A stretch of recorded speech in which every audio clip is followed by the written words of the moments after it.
Hello everyone, welcome to What If Naruto Was in Hazbin Hotel movie. Before we start, please go support marioiale for writing that awesome fanfic. This is the translated version I made. There will be some mistake in character's gender, but of course Naruto is a male. Chapter 1, Take Me to Hell. It was the 10th of October in Konoha as the entire village was preparing for the Kyuubi festival. The villagers had done this every year in honor of the Yondaime Hokage saving them from the Kyuubi when it attacked the village 8 years ago. For almost everyone in Konoha, it was a night of celebration. But for one boy, it was hell on earth. This boy was a spiky-haired, blonde young man named Naruto Uzumaki. It was the day that everyone in the village, from civilians to Anbu, would try to kill him. To make matters worse, it was also his birthday. What was their reasoning for doing so?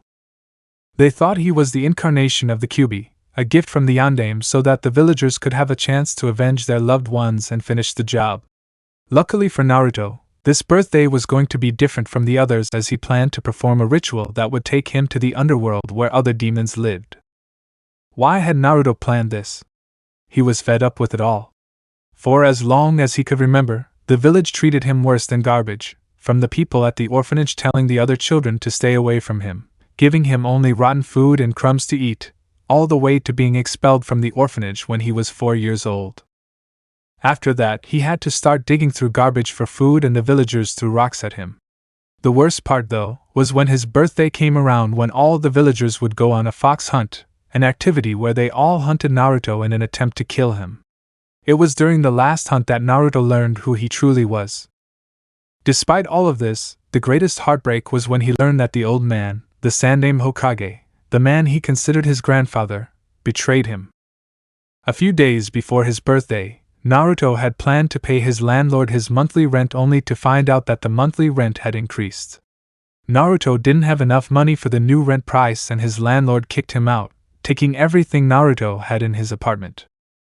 When Naruto threatened to go to the Hokage about the situation, his landlord simply laughed at him and told him that he was the one who approved the new rent as part of a tax increase. Naruto had wanted to call him a liar, but his landlord threw a copy of the document at him that had the Sandaime's signature on it. Naruto couldn't help but feel heartbroken when he saw this. The man he considered his grandfather signed something that proved he was just like everyone else. Now he was kicked out of his apartment and forced to live on the streets once again. He couldn't help but wonder why the Sandaime would do such a thing until he realized that he was probably losing the respect of the villagers and had to appease them somehow. Damn civilian council! That was when Naruto knew that the village would never respect him, no matter how hard he tried, and that he needed to get out of here. However, running wouldn't do him any good because while he could outrun the Anbu for a period of time, he couldn't outrun them forever. The day after Naruto was kicked out of his apartment, Naruto stumbled upon a discarded book while searching through the trash. The strange thing about this book was that it wasn't old, at first glance, but was in pristine condition. When Naruto opened the book, he was surprised by the contents inside. It was some sort of book for summoning demons. He looked through it to see what it could offer him and stopped on a page that showed how to summon a demon that could grant the summoner a single wish. Naruto saw this as his chance to not only leave the village but to be with his own people who would accept him. However, when the poor boy read the conditions needed to perform the summoning, he saw that it was going to be difficult since the main one needed for it was that it had to be at night during a full moon. Unfortunately for him, the next full moon was on his birthday.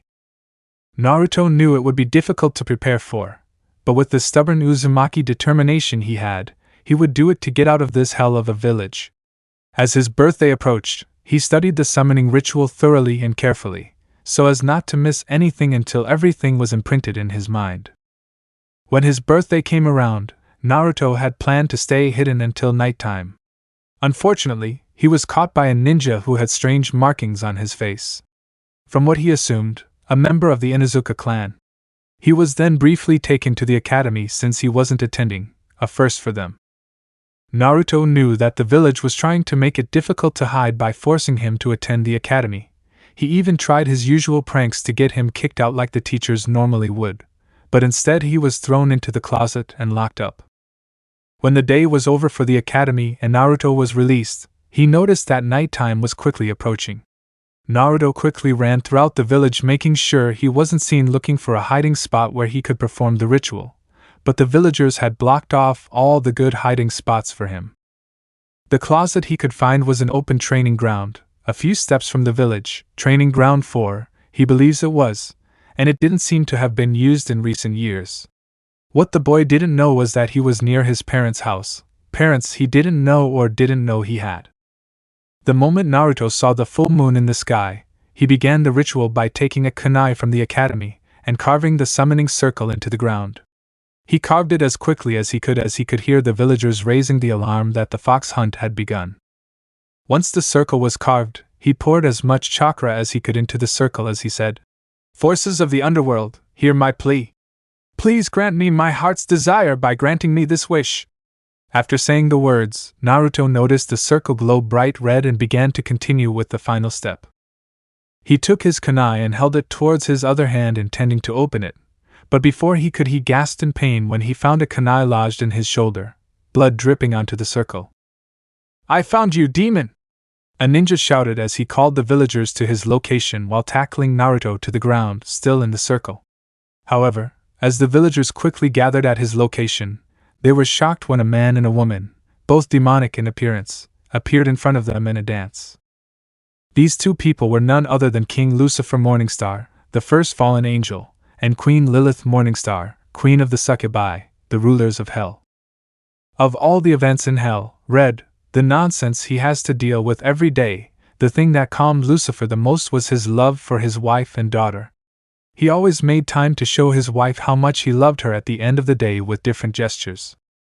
Tonight, the gesture was dancing, something they hadn't done in a long time, to help him forget about the annoyance of dealing with the triple versus today, hoping it had led to another fantastic night in bed.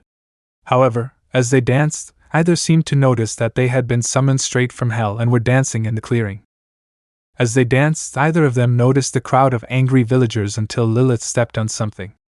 Stopping her husband, who immediately realized they were no longer in hell, she saw that she had stepped in some blood. She turned to see a small child, moaning in pain, bleeding on the ground with a kunai sticking out of his shoulder. "Oh my Satan!" she screamed as she broke away from her husband to attend to the child, immediately pulling out the kunai. While his wife tended to the boy, Lucifer began to assess the surrounding area. To be honest, he didn't even feel the pull of being summoned like any other time he was summoned, and to make things even more interesting, this summoning had managed to pull his wife right along with him, which was no easy feat. Especially since this was her first time being summoned. He immediately realized that this was a place he had never been summoned to before and looked at the summoning circle the boy lay in, noting the energy in the circle. A little crude, could have used some candles, but it worked, surprisingly. He thought as he discovered that he and his wife were in the elemental nations since the energy was chakra and there was a lot of it there, along with the fact that the boy was the one who summoned them. He decided to find out what was going on, but before he could say anything, the villagers started screaming. "The demon brat has summoned his fellow demons to kill us! Get them!" One of them screamed in terror. "I'm going to kill them, starting with this demon Hitch!" The man who threw the kunai at Naruto quickly shouted before unsheathing his tanto and leaping towards Naruto and Lilith. Lilith, who was focused on stabilizing Naruto's condition, looked at the man who had jumped before shooting a vine of thorns that shot into his right eye and began to enter his body.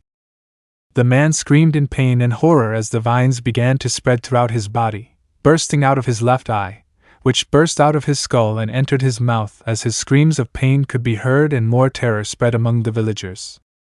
Eventually, the foolish man became nothing more than a bush of thorns and Lucifer finished him off by setting him on fire.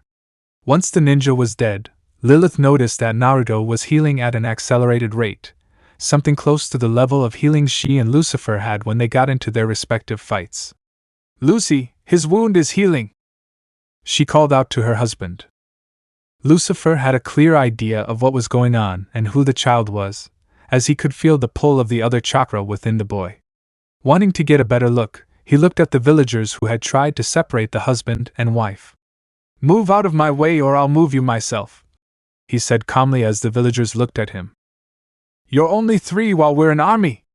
You don't stand a chance, demon," One of them shouted smugly before the smugness vanished when Lucifer let out a chuckle before turning into a full-blown evil laugh. Oh my, how did I miss this? I love it when you stupid monkeys refuse to listen to reason, let alone think you know everything, she said normally before her voice turned demonic as she raised her right arm, waving it at them and sending them flying to the sides of the clearing while making sure not to kill them yet. Meanwhile, Lilith took Naruto in her arms, hugging him like he was a newborn child, while Lucifer looked at the summoning circle and destroyed it with a blast of fire, knowing how greedy the humans of this world were and not wanting them to study and recreate it for their own purposes, as most of the weaker demons wouldn't be able to fight against the crowd. Now to find out why I was summoned, Lucifer said softly, his tone not demonic and rather natural as he walked toward his wife and the young man. I know it was you who summoned my wife and me, but before you tell me what you want, can you first tell me how you summoned us? Lucifer asked politely and gently so as not to scare Naruto. Naruto looked at the man and woman, almost calmed by their presence even though he was in the arms of the Queen of Hell. As so you're the ones who will grant my wish? Naruto asked as Lucifer gave him a confused look, looking at Lilith as she looked just as confused. My dear boy, what is your wish? Lilith asked sweetly, running her hand through his blonde locks. Naruto sighed softly as he felt the woman's soft hand run through his hair. I want you to take me to the underworld where I can live with my fellow demons, he replied, causing the two rulers to have surprised looks as Lilith almost dropped Naruto. Lucifer clenched his fists in anger, not at Naruto, but at what these people had done to this poor boy. He took a calming breath before asking the boy, Do you want to go to hell? Why would you want that? Better yet, can you tell me why you think you're a demon and how you summoned us? Lucifer glared at the crowd, causing them to cower in fear, furious that the boy considered himself a demon. He had a good idea why Naruto thought he was a demon, but he wanted the boy to confirm it for himself. Naruto nodded to the King of Hell and began to tell him about his life, not leaving out a single moment, telling him everything he could remember. Both Lucifer and Lilith were displeased to hear how he was treated, but Lucifer was shocked to see how Naruto found a grimoire on how to summon them. Do you have this book on your young Naruto? Naruto nodded and Lilith lowered him to the ground. Naruto pulled the book out of his orange jumpsuit and handed it to Lucifer. As Lucifer read the book, he was shocked by the surprisingly accurate details within. Whoever wrote this grimoire knew exactly what to put, but the main thing that bothered him was the fact that Naruto had found it in the trash. If Naruto hadn't found it, anyone could have used it to enslave demons, or worse, open a portal to hell and unleash the masses upon the world, masses that were his to control and use as he saw fit. Lucifer looked at the young man who summoned them. What is your name, dear child? He asked. Naruto looked at him. Naruto Uzumaki. Naruto answered and then asked with a nod that tugged at Lilith's demonic heartstrings. Are you going to take me to the underworld now? Not exactly, my dear boy. Lucifer replied carefully. I thought I would help you get some answers about who you really are before granting your wish. I have a feeling you'll want to wish for something different once you know everything, he said as the Sandaime Hokage appeared with his elite shinobi in front of them. How kind of you to join us, Hiruzen Sarutobi, Lucifer replied in a condescending tone. Who are you? Why did you attack my people? Hiruzen demanded, thinking that his name was well known throughout the elemental nations, and he knew he was at a disadvantage here. If your enemy knows you and you don't, it could be a matter of life or death. Lucifer let out a small laugh as he looked at the old man. Well, I attacked them because they tried to attack me and my dear wife first. As for who we are, well, I happen to be Lucifer and that's my wife Lilith. He started laughing more, as if someone had told him a joke. I guess people here would know me by another name, just like Japan would. He then shouted in his demonic voice. You know me as Yami, ruler of the underworld. Suddenly, everyone in the village started screaming in terror that the demon brat had summoned Yami to destroy them. Lucifer, fed up with their shouts and demands, yelled at them to be quiet, which they quickly did. Lucifer smiled grimly, looked at the Sandaime, and could smell the fear radiating off him. As for the reason we're here, it's simple indeed. We're here to grant young Naruto his wish. And what is your wish? Hiruzen asked, almost demanded, fearing that Konoha's Jinchuriki would wish for his destruction. Apparently, young Naruto thinks he's a demon and wants to be taken to hell to be with his own kind, Lucifer replied as the villagers started yelling at him to take the demon brat to hell where he belongs. Lucifer, at that moment annoyed with the villagers' shouts and demands, casually snapped his fingers and a resounding explosion was heard from one of the nearby forests. I've decided that whenever your villagers decide to make an outburst or other such demands, I will destroy something nearby, so I suggest you keep them in line, he said in amusement as Hiruzen ordered them to be silent. But Naruto isn't a demon, so you can't handle him, Hiruzen said as Lucifer chuckled. Oh, you and I both know how a child's mind works. You call them something for long enough and they start to believe that's what they are. We may not see it that way, but young Naruto certainly does. Apparently, your villagers have him think he's the Kyuubi reborn as a human since they've always treated him like he's a demon. Not once has he been treated like a human, well, except for you and that Ichiraku family, but Naruto knows that you don't care about him, and even I can see right through you and you're worried about Konoha losing their precious weapon, Lucifer explained with a sneer. That's not true. I care about Naruto, Hiruzen shouted, trying to convince Naruto that this was all a huge misunderstanding since Konoha couldn't afford to lose their Jinchuriki. Konoha needed to remain strong no matter what, and if lying to Naruto would help their village be that way, then so be it. Meanwhile, Lucifer started laughing in amusement. Look! Even now you're thinking of the village over young Naruto's well-being. I can read your thoughts, Sarutobi. Your thoughts betray your intentions. For Naruto! Sarutobi frowned before Naruto asked him a question. If you really care, then why did you raise the rent on my apartment, leaving it where I could afford it and getting kicked out if I couldn't pay? Sarutobi's eyes widened in shock. What are you talking about, Naruto? He asked, clearly confused by what Naruto had asked, not noticing the scared looks on some of the villagers' faces. I never raised your rent. Lucifer chuckled with his hand over his mouth. Clearly incompetent or uncaring, he told his wife as she also laughed in amusement, while Sarutobi fumed. That's not true! Naruto shouted before pulling out the document his landlord had given him a few days earlier that had the Sandame's signature on it. This proves you don't care about me! Before Hiruzen could grab it, and no doubt, do something intolerable in Lucifer's eyes, he grabbed it first. He read the document carefully before shaking his head in amusement. Well, look, this has your signature on it, Hiruzen. Apparently, it's about some kind of tax increase law on certain products like food and ninja tolls, with Naruto's rent attached.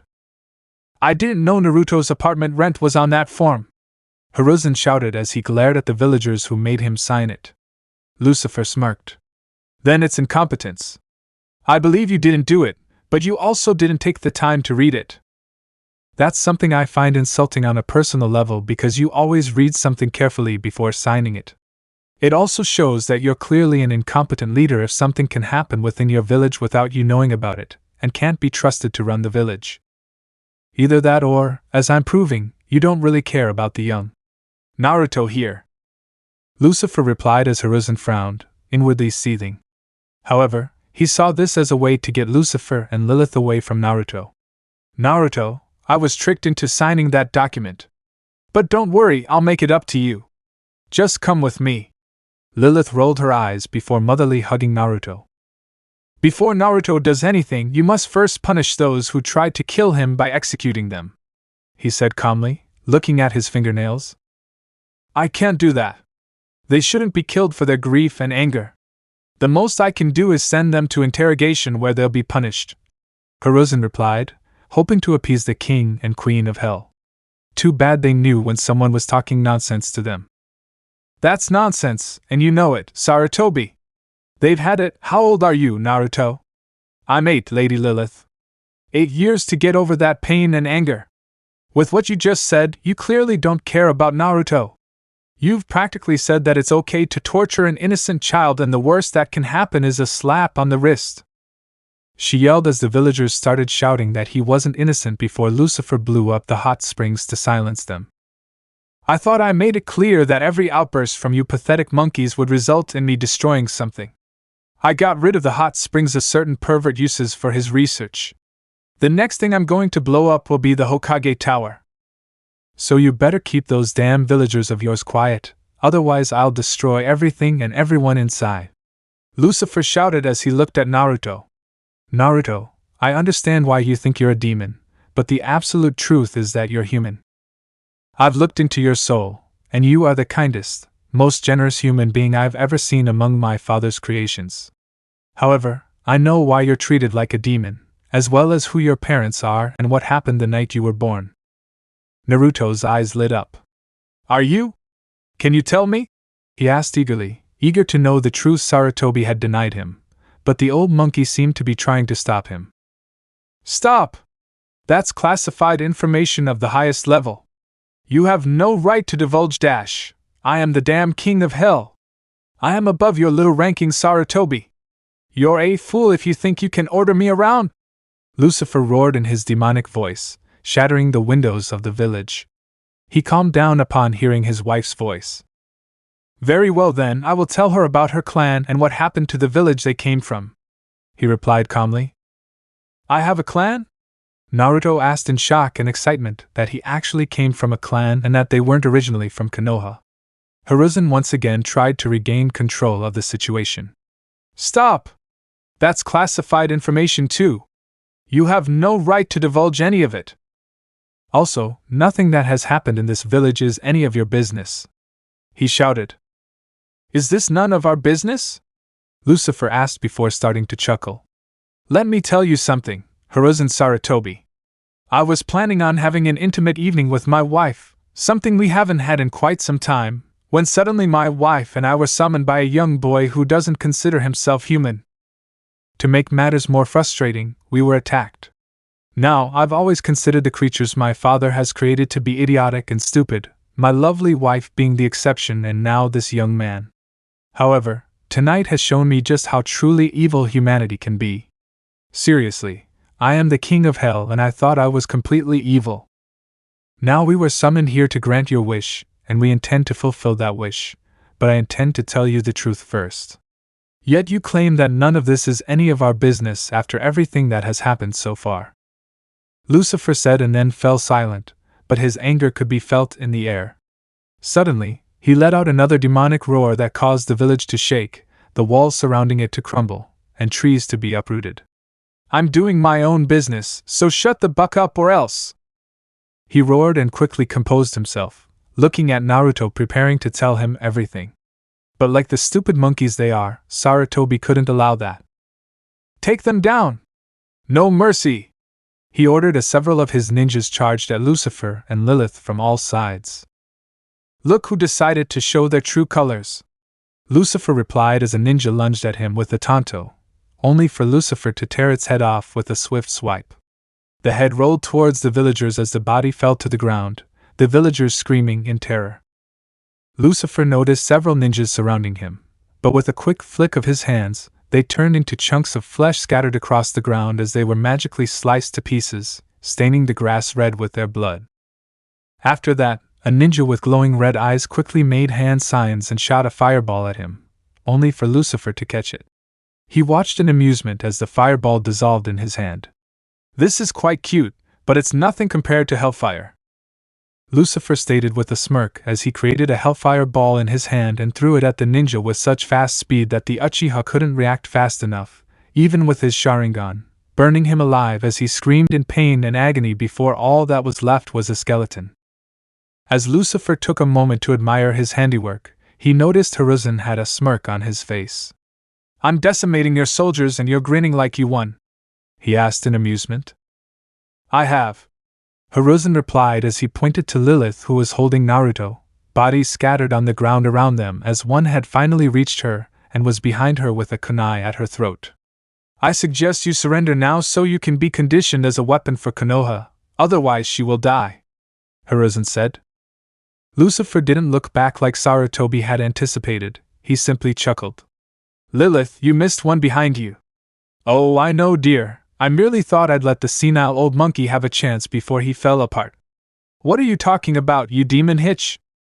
The ninja who had the kunai at his throat demanded before Lilith grew horns and impaled the ninja through his eyes, the horns piercing through the back of his head before she retracted them to their normal length as the foolish ninja fell to the ground dead. Lucifer laughed in amusement. You humans are truly stupid if you think you can control me, but you're even more foolish for underestimating my wife just because she's a woman. Lilith, who knew this was going to go on all night and just wanted to get home before her lovely daughter returned from private school, created a barrier of vines around herself, Naruto, and Lucifer, as well as an invisible barrier from hell that would disintegrate humans who touched it, should they get past its thorny barrier. This has gone on long enough. Being in this village makes me sick, so let's hurry, my dear, she told her husband, who laughed nervously as he sensed her annoyance and anger. Very well, Lucifer stated before beginning to tell Naruto all about his clan, the Uzumaki clan, and their village of Uzushiogakure. Lucifer makes sure to explain everything to Naruto, from how the Uzumaki helped found Konoha with the Uchiha and Senju, to Hashirama Senju, the Shodaime Hokage, marrying Mito Uzumaki, to Hashirama's battle with Madara Uchiha that ends with him capturing the Kyuubi and Mito sealing it within herself. While Naruto was learning everything about his clan, Hiruzen was doing everything in his power to break through the vine barrier, passing through it with difficulty before a ninja stupidly decided to try an attack from the air, his body disintegrating upon impact as Hiruzen stopped his attack and tries to tell Naruto that he was being told lies. Finally, Lucifer reached the end and told Naruto that his parents were the Yondaime Hokage, Minato Namikaze and Kushina Uzumaki. He also told him what had happened that night, and how Hiruzen had tried to mold him into a suitable weapon. Naruto couldn't help but believe him. It saddened him to hear that his parents, more specifically his father, chose the village over him. He was their son, and he understood that the Kyuubi wasn't in control of his actions, that he only wanted to be free after so many years of imprisonment. However, instead of letting him go free, the village's status as the strongest came first, and they were willing to ruin his childhood just for the village. While Naruto absorbed all this information, Lucifer decided to broach the subject of Naruto's wish.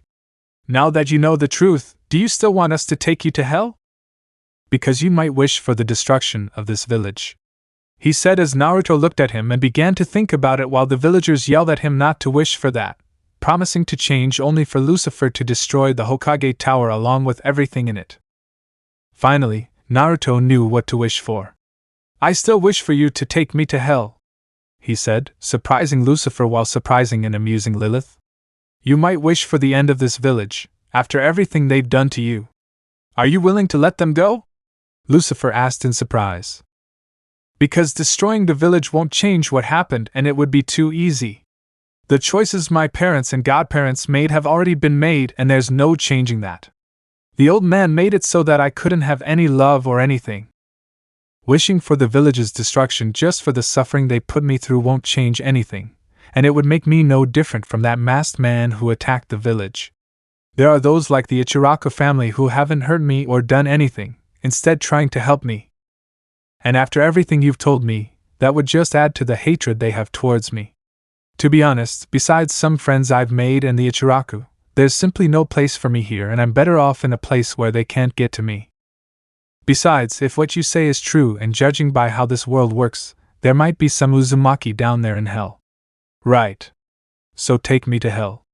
I'd rather be a love demon than a hated human, Naruto explained passionately. Lucifer stared at Naruto in disbelief. Here was a boy, so willing to become a demon just to escape the cruel humanity that had tortured him. Of all the humans he had seen, even Adam and Eve, Naruto was different from all the others, and if he was honest, he rather liked that. He could see the potential the boy had that none of the humans there could, and to be honest, he'd rather have that potential for himself in hell than in the world of the living, or that Satan forbid, in heaven. Very well, but first I'll have to turn you into a demon, he said before Lilith stopped him. Wait, Naruto, is coming to hell all you want? She asked him, causing him to look at her. Well, I want a family, but the old man made it clear I was never supposed to have one, Naruto replied as Lilith nodded and looked at Lucifer. Lucifer, my love, I believe we were both summoned here to grant Naruto this wish, she said as Lucifer smiled at her. I think you're right, dear. We'd make great parents for Naruto, and I know Charlie would love it. He's been asking about having a younger brother for a while now, Lucifer replied. Lilith looked at Naruto with a kind, motherly smile. Did you hear that, Naruto? You'll now be part of our family and meet your big sister, who will definitely love you, she said, causing the 8-year-old to smile, but then frown as he thought of something. What about the Kyuubi? He asked. I know he was sealed inside me against his will, but I don't want him to be trapped forever. Lucifer simply seemed surprised to hear Naruto's concern for the energy creature sealed inside him, and came up with a solution. Well, the moment we get to hell, I will draw him out of you, a process that won't end with your death as it normally would. After all, it would be child's play for me. He is, after all, only an energy construct, and all I would have to do is take his soul and set it free. He will be able to reform in hell and will be allowed to run free and live in peace as long as he follows the rules I have prepared for him. He will never have to worry about being sealed again. After everything is done, we will turn you into a demon, my son. Lucifer replied with a smile as Naruto cried and nodded before running away from Lilith's arms and hugging Lucifer. Thanks, Dad. Naruto replied as Lucifer smiled at the boy before turning his attention to Hiruzen, who was watching the scene with hatred. I want to thank you for giving us our new son. If it weren't for your selfish actions, none of this would be possible, Lucifer told him. You can't do this! Hiruzen hissed with a glare that would normally make anyone cower in fear, but Lucifer dismissed it as nothing. It's already done.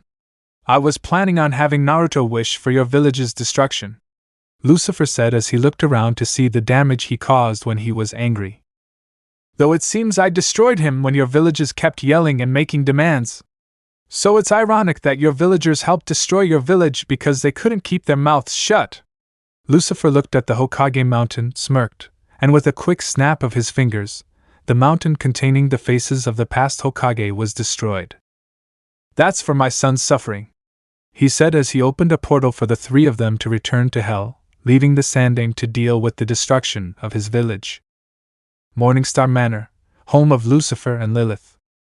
The king, queen, and now the Prince of Hell stepped out through the portal Lucifer made, into the mansion's foyer area. Well, this is it, dear boy, home sweet home, Lucifer said with a smile. The master is home! The master is home! Two identical goat demons chirped as they ran toward them. Oh, the master brought a child! Indeed, brother! New prince? The other asked. Lucifer chuckled while Lilith giggled into his hand. Naruto, meet Razzle and Dazzle. They have been in my service for many years. Footsteps were heard from the entrance of the mansion before a young girl with long, blonde hair with a bow on top and glowing red eyes walked in.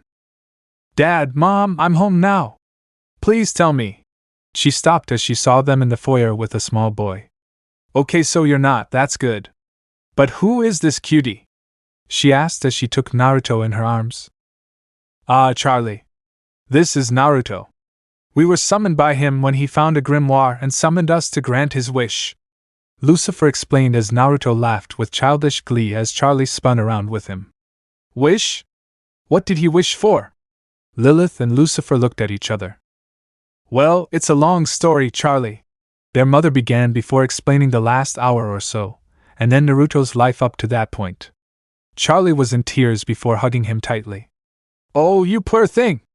Don't worry, Naru, Big Sister Charlie is here to give you all the love you need.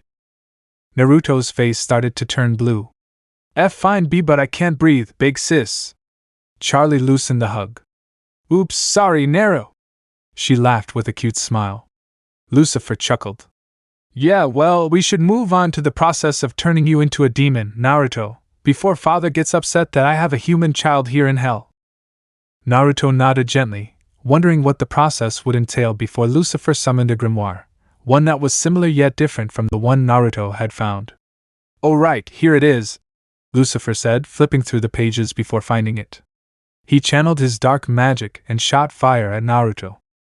Unlike the previous times Naruto had an encounter with fire, this one didn't burn. Instead, it felt warm in a homey sense and tickled him. Lucifer, using his other hand, drew out the Kyuubi's soul with a dark red energy coming from Naruto's stomach until it came out and formed a red orb in Lucifer's hand. There's the Kyuubi. Speaking of which, I'll have to talk to Shinigami later to see if I can reunite the two halves. Now, let's move on to the demon process. The fire began to flicker between red, purple, blue, black, and green as Naruto felt no discomfort from the flames, only from shifting into his demon form. His spiky blonde hair straightened, horns protruded slightly beyond his hair, and his skin turned white like that of the Morningstar family. Now he could definitely pass for Charlie's little brother, as she squealed happily, jumping in excitement. Well, that's done then, Lucifer said as he cleaned up the fire. Welcome to the family, Naruto Morningstar, he said with a fatherly smile as Naruto cried, still with his blue eyes, before the four family members embraced each other in a family hug. Chapter 2, Growing Up in Hell. The next morning, at Morningstar Mansion, Naruto yawned softly, waking up in his bed and stretching. He woke up tired and dressed for the day in red shorts and a black t-shirt. He blinked the sleep away before realizing it. His room, his clothes, his bed. After last night's familiar hug, he promptly passed out, tired from yesterday, and Lilith carried him to a room to sleep. His hair, which had been straightened by the transformation, had returned to its natural spiky state, which suited him quite well. She squealed with excitement, and ran out the door to her room. She looked around the hallway, noticing it was a very long one since the mansion was gigantic. She hummed softly, wondering where to go before Lucifer came out of her room in his sleepwear. She had heard the squeal before looking at Naruto and smiling. Good morning, kiddo. Looks like you're excited to be awake. Naruto nodded quickly. Well, let me see if Razzle and Dazzle can fix us some breakfast. Since it's Saturday, Charlie should be home from school today. Lucifer smiled, and Naruto hugged him tightly. Oh, thanks, Dad, thanks. Lucifer chuckled as he saw a completely different side of the boy he'd rescued and adopted the day before. Yesterday he'd been depressed and, well, dying. Today he was so energetic, so full of life, something he'd missed when Charlie was his age. Now come, your mother and sister will be waking up shortly. Charlie can give you a tour of the mansion after breakfast. Lucifer reached out his hand and Naruto grabbed it. Both father and son went down to the dining room where Razzle and Dazzle were already hard at work. Naruto sniffed the air and drooled slightly. Everything smells so good, Dad. Lucifer laughed in amusement. They go out of their way to make sure everything is in tip-top condition. I dare say they might even be better cooks than that Ichiraka family you told me about.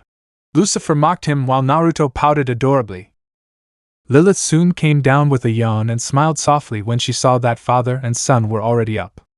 Good morning, Lucifer dear, and good morning to you, little Naruto.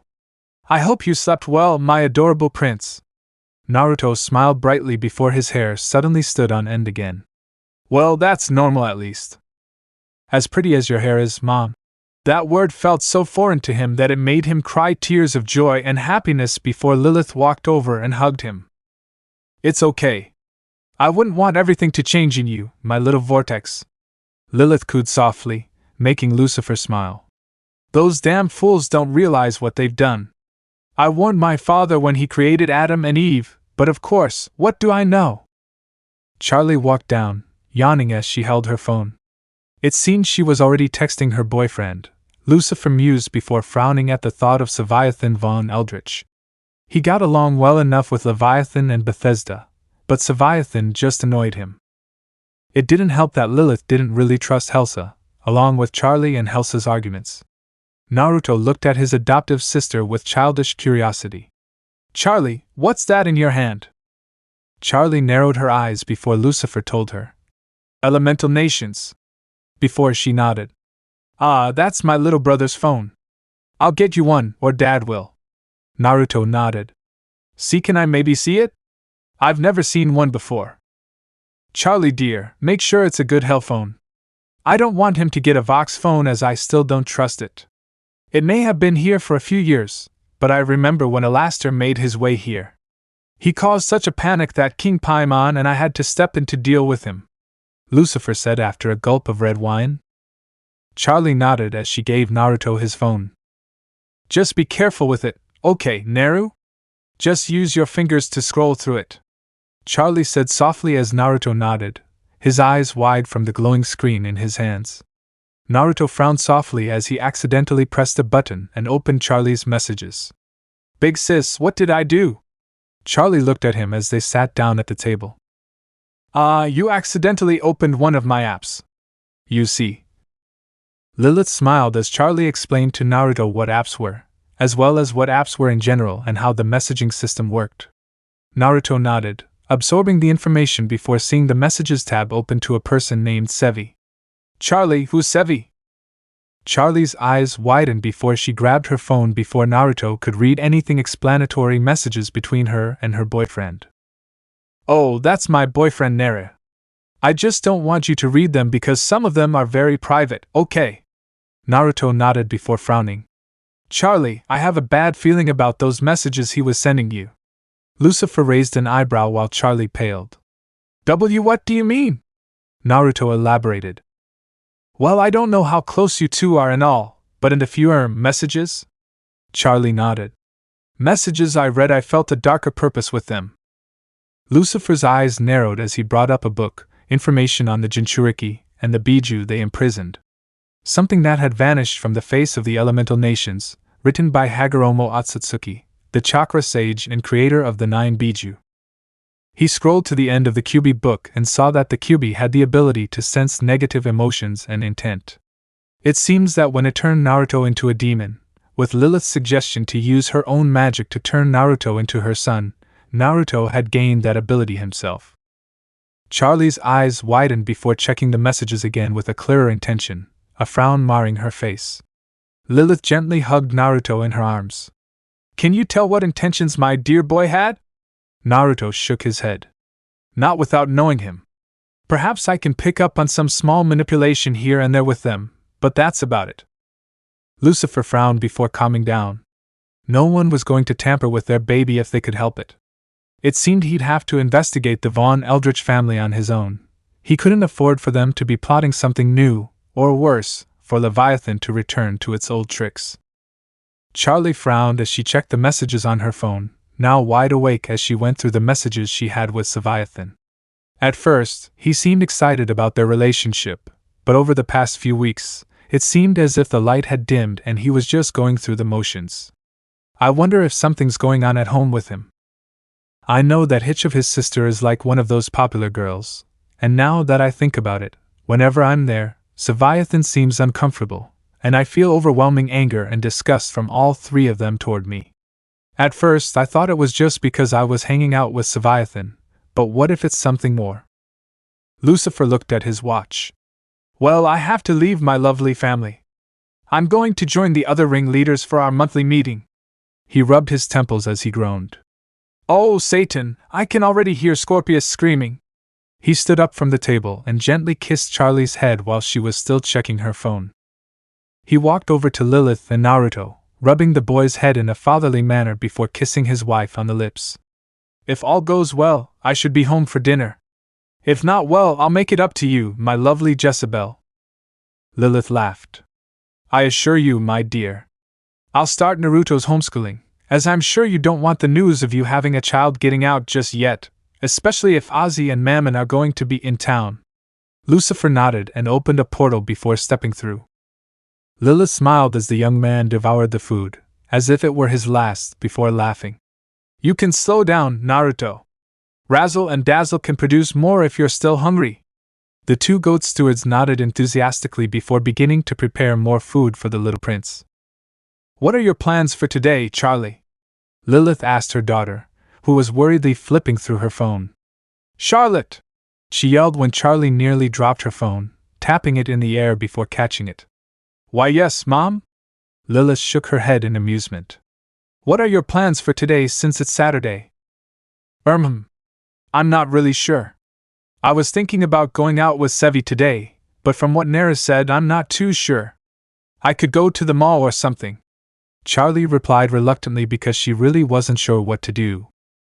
I'm going to go over our world with Naruto, what he should know and how to act. If you'd like to help me with that, since you've been around sinners more than your father and I, it would be appreciated, my dear. Lilith said softly, running her hand through Naruto's spiky hair as the boy looked up with a pancake in his mouth, causing Charlie to start laughing. Yeah, I think I can do that, Mom, Charlie replied before going to their respective rooms to get dressed. Oh, thank Satan Naruto didn't scroll any higher. I really didn't want him to see the tiny, naked pictures I sent to Leviathan, nor did I really want him to see what kind of crap we send to each other. Charlie thought to herself, sweating slightly from the action. Sure, her mother wouldn't care and all, but her father would have lost his mind and launched into a rant about the overprotective father. Later, Naruto stood outside in a t-shirt and shorts, waiting for his mother and sister. His t-shirt was orange while his shorts were black, and they fit him quite well. They weren't too small or ridiculously big compared to the clothes he'd had to grab when the village wouldn't let him buy clothes. Lilith soon came downstairs in a majestic black dress that hugged her curves, a headband to keep her hair out of her face, and elegant heels. Charlie came down with her in a floral dress. There it is, Lilith cooed softly as she smiled before sitting on the porch swings she had Lucifer set up to admire the city. Naruto sat on her lap while Charlie sat next to her. So let's begin, my adorable son, Lilith said softly. First of all, hell is divided into 7 rings, each ring ruled by a demon or family of immense power. We are situated in the Ring of Pride with our family as its rulers, as well as the Ars Goetia family serving as our advisors, and the overlords who oversee the day-to-day things. I'll explain in a minute, my dear, Lilith said softly, seeing Naruto's confused look. Lucifer, and by extension I, are the king and queen of all hell, with you and Charlie being the prince and princess. Naruto nodded as Lilith continued. The next ring is Wrath. It's more of a desert ring than anything else, more warlike and all. There's no true ruler since I think he was killed centuries ago, but the current leader there is Scorpius. He provides a surprisingly good amount of food for all the rings, the best animals, and the best farms. Charlie nodded. The hell pigs down there are tough bastards. The bacon and ham we had for breakfast came from them. Naruto's eyes twinkled slightly as Charlie laughed. Next up is Gluttony. As the name suggests, there are a ton of restaurants there. It has jungles and other tropical scenery. We don't go there much because Lucifer doesn't really trust Beelzebub after his attempted takeover. Beelzebub is the ruler of that ring. Lilith frowned, remembering that shit. Tough insected bastards. The 4th ring, or the middle ring as I call it, is the Ring of Greed. It's home to many clowns and jester demons and is famous for its casinos, carnivals, and other scam-like businesses. Lilith declared with a deeper frown. Curse Mammon, swindling Lulu world with Lulu land. It's ruled by the miser Mammon. Naruto frowned softly at that. It seemed as if his mother had a personal grudge against it. Next up, Lilith purred, making Charlie blush and Naruto laugh in childish awe. It's Lust. The ring really centered around me in a way, but more so the fact that I'm a singer and their queen down there. It's home to succubi and incubi with many clubs and hotels. The ruler down there is a good friend of mine, Asmodeus, or Ozzy, as I call him. Naruto nodded, eager to meet his mother's friend. Charlie spoke next with a smile. The next ring is Envy. It's more of an ocean world with all its seas and everything. The demons that reside there are more aquatic, like sharks, mermen, mermaids, and other sea creatures. I visit that one more often than others because it's ruled by Leviathan and his family, the Von Eldritch. Lilith continued. The last ring is Sloths. It's where most of our technology is produced, as well as being the most advanced. Charlie's phone is an example of what's created down there. It's really quite a fancy place, a popular vacation spot for us demons to travel to and where many retired demons stay. It's ruled by the CEO of Belfitech Belphegor. He nodded before Lilith gently rubbed his head. Now you need to understand something else, my dear. This really is hell. The nightmares and horror stories you've heard about it are they're mostly true. Sinners who come here are trapped in the Pride Ring unless authorized by one of us, or one of the 7 sins. Sinners are anyone who has committed crimes on earth, from rape to murder, and even war crimes. Those horrible people are forced down here, and even some who have unknowingly committed one of these acts can be sent down here. She continued. Anyone can have varying amounts of sin. Our job is to keep them down here and, torture them for their misdeeds. Lucifer and I, well, we don't really give a shit what they've done down there or what they do down here. As long as they follow our rules and laws, they can do whatever they want. Naruto frowned softly before Lilith began to speak. Naruto, I understand that you were just trying to get by and all, being the good boy you were up there, but remember, you wanted to come down here. Some demons are kind and benevolent to their families, like us and Prince Stola's, but most are real assholes who deserve to be down here. So before you start feeling sorry for some sinners down here, or trying to change what we've created down here, remember that Lucifer and I aren't good people. We're evil incarnate, even if it doesn't look like it. Naruto, though he didn't like it due to his age, nodded anyway. I understand, Mom. I know it's harsh, but I don't want you to put high expectations on people. Those people who beat you and tried to kill you in Konoha will eventually end up here. Naruto's eyes flashed red with anger. When they do, my dear little prince, you can unleash all your wrath on them. She smiled and kissed his forehead softly. Charlie rubbed his cheek gently and smiled. And you won't be the only one to do so, little brother.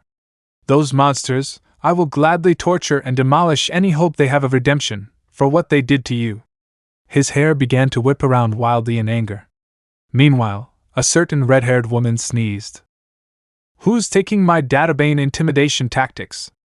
She roared as her red hair swung wildly, causing her son to cower in fear of his Kachan's wrath. But now let's move on to the structure and hierarchy of hell, Lilith said, calming them both. The lowest creatures in hell are imps. They reside primarily in wrath and pride, more specifically Imp City. They do all the lower-level jobs, but I've seen some rise above that. Fitsurali is one of them. Naruto snuggled into his mother's arms as she hugged him warmly. Next are the Hellhounds.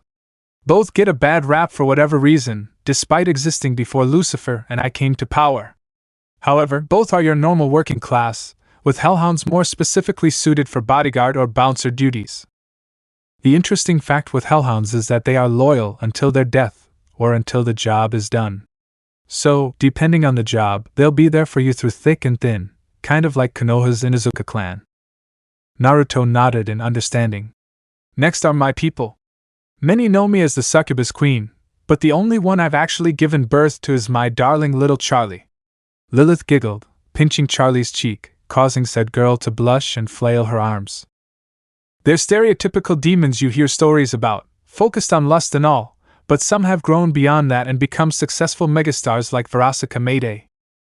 Baphomet demons, basically goat demons, are like hellhounds, but they aren't seen as such, and most believe they are blessed by the demon god Baphomet. Yes, we demons have gods too, just in a different way. Lilith explained as Naruto nodded slowly. Next are the sinners.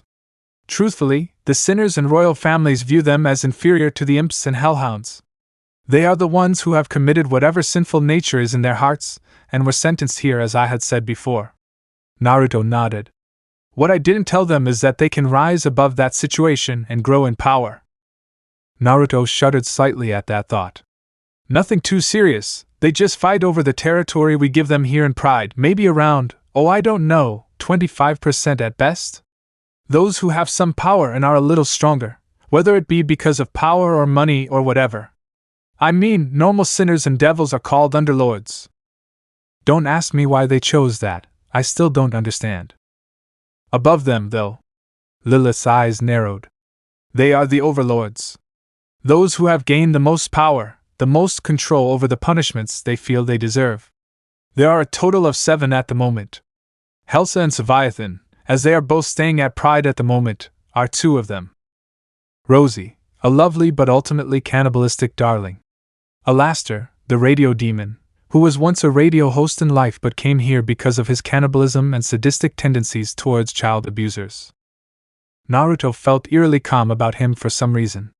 And the 3 worst, well, the worst, but they're all grouped together. Triple V, Valentino, Vox, and Velvet. Vox is the demon of television, dedicating his life to controlling as much technology as he can. Most of the television down here is produced by him, and if it's not produced by him, it's produced by Belphegor. Velvet. Lilith scratched her head gently. Do you know anything about her, Charlie? Charlie shrugged. Just that she likes to cook, brew potions, and post things on social media, that's about it. Lilith shrugged. She's the most secretive of the three, despite the social media stuff you'll eventually find. But the worst, and the one I'll warn you to stay away from, is Valentino. She frowned as she said his name. Despite Alastair trying to seize power once, Valentino is a master of deals and underhanded tactics. He's pansexual, someone who enjoys sexual activity with both men and women. His smoke is intoxicating, a mind control agent for those who are weaker-willed or insecure. He uses it to ensnare people in his service. His men who have joined him willingly without the use of such tactics are scum like him. Naruto swallowed softly before Lilith calmed her rising anger. Next are the royal families, like the Ars Goetia. These are families that have existed since Lucifer and I took over.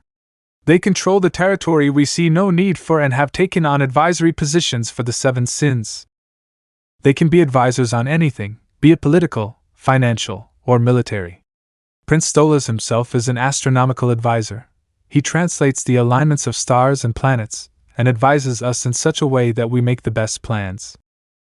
After that, there are the seven sins, like I already told you, and then us at the top.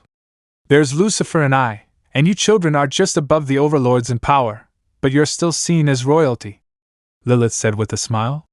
As the names suggest, each of the seven represents sins. Your father is pride, Ozzy as lust, Mammon as greed, Von Eldritch as envy, Scorpius as wrath, Belphegor as sloth, and Beelzebub as gluttony. Naruto nodded, absorbing the information his mother and sister provided. Lilith smiled. With all that said, how would you like to begin your studies in magic and defense? Naruto squealed with delight before hugging his mother tightly with a happy smile. 6 years later, on Naruto's birthday. From the left. From the right.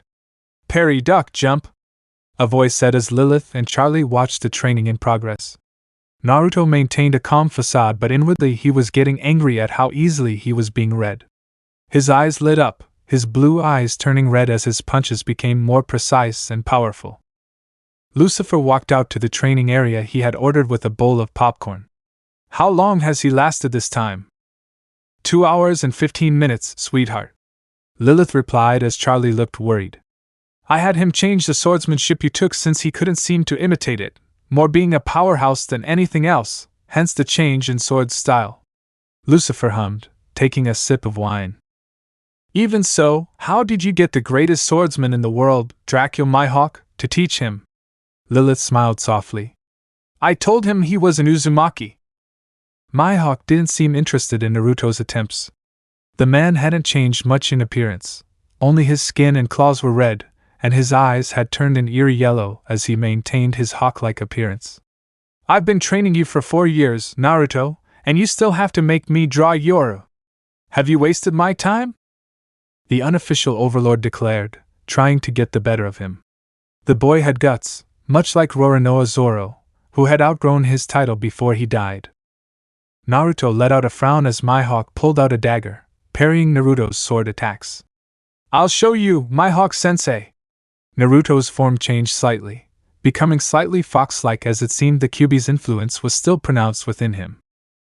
Naruto gave a sharp slash, to which Mihawk raised an eyebrow, moving slightly out of the way before the slash continued from the blade, slicing through the air and striking the barrier around the mansion. Fine, you can use long-range sword attacks, but only when you start tapping into your demonic powers. You must be able to do so in your normal state, or will you be relying on them as a crutch? Naruto's eyes widened before taking a breath to calm himself, the fox's features disappearing as Naruto's eyes simply glowed red. Mihawk stabbed out with the dagger before Naruto blocked it and swung, causing the dagger to shatter and Mihawk to take a few steps back with a grin. Excellent! You're getting there, slowly but steadily. Naruto smiled in happiness before the full effects of the training took their toll as he began to pant, falling to his knees as Charlie ran up to him. The brother and sister duo were very close, giving each other advice and helping each other out over the years. She had broken up with Leviathan, mutually of course, as they were childhood friends and would remain so. Oh, that has been a pain in the ass, as Leviathan would stalk her and complain to Lucifer about it, to which Lucifer claimed his daughter could date whoever she wanted. Naturally, Leviathan was angry about it, but after Leviathan and Charlie graduated from Hell School, there was nothing he could do about it. Hence the second person who ran and controlled him, Vagatha, or Vagi as Charlie and Naruto had called her. She was a sinful demon who, like Naruto, had a pretty bad life. Her father abandoned her when she was young, and her mother died giving birth to her.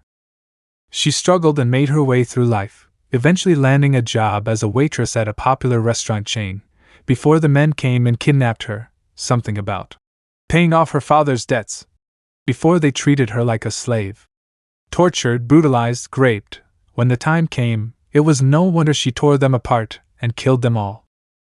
Seeing nothing else to do and left incredibly broken, she committed suicide and thus descended into hell. Vagi and Charlie had started dating a few months after Charlie graduated, a month before Naruto's 10th birthday. At first, Naruto had wondered about the relationship before Charlie told him she'd learned she liked both boys and girls. Of course, Naruto accepted it, not caring as long as his older sister was happy. Vagi, of course, was wary of Naruto, due to his upbringing and what had happened to it, but the woman slowly warmed up to him, calling him her baby brother. Naruto, of course, didn't know what that was before she laughed and said he was her little brother. Of course, there was a period of time where she was angry at him, and Charlie will vehemently deny that the situation ever occurred. Naruto apparently had, depending on who you asked, a lot of luck walking into the worst situations. One such situation was when he walked in on Charlie and Vagi having sex. He couldn't look at them without a blush crossing his face for a month, and Vagi chased after him, threatening to castrate him, while Charlie ran after them, trying to calm Vagi down and keep Naruto out of danger. At least that's how it seemed to Naruto, as he caught every 2 or 3 words Vagi said due to his Salvadoran heritage. Naruto had even managed to run into his parents at one point, both of them laughing at the situation and how Lilith was eager to show him the birds and the bees. To this day, they still don't know where Naruto had disappeared to that year, but they knew he was safe. Still, it didn't make things awkward, as he would occasionally run into his mother, sister, or Vagi when they were taking a shower early in the morning. He blamed it on his teenage hormones. He saw how hot his mother was, and how Charlie was also quite attractive along with Vagi. "Are you okay, Naru?" Charlie asked her in her sweet, innocent tone. "Sister, I'm fine. You don't have to watch over me all the time," she said softly, slowly standing up. "So, how am I, my Hawk-sensei?" The hawk-eyed man just looked at them and took a sip of tea. "You're on your way. You're learning slower than Roronoa, but you're inexperienced with the sword compared to him. These 4 years have been quite fruitful for you. Never do anything halfway. Work for it if you wish to be the best." Naruto grimaced, but then smiled because that was Mihawk's way of congratulating him. "Thanks, sensei." He looked at the clock outside. 9 already? He paled as the time dawned on him before he heard the screams of a red-haired witch. "Dad." He looked over to where his father was sitting, only to find that he and his mother were gone. Well, he looked over before seeing that Charlie and Vagi had disappeared as well. "Oh shit! Yeah, time to train Fuinjutsu with the best Fuinjutsu in Hell, Mito Uzumaki." Now you might be wondering why she was in hell. Well, not all Uzumaki were saints and went to heaven, let's just say that. Mito, before the formation of the hidden village system, was a terror on the battlefield. After all, someone had to wear the pants in her and Hashirama's relationship. Hence her nickname, Red-Haired Witch, as she kept her hair red in life, but everything else about her was also red. Subtly changing her nickname to Red Witch, she retained all of her skills with Fuinjutsu, which greatly helped Lucifer maintain his reign against potential intruders. It was her skills that stopped Alastair's reign of terror, so yes, even the radio demon had a healthy and reasonable fear of the woman. Mito walked through the door, teleported beyond the mansion walls, and appeared in front of Naruto with a smile. "Hey little Naru, are you ready for Fuinjutsu training?" he screamed in terror as the Red Witch dragged him away.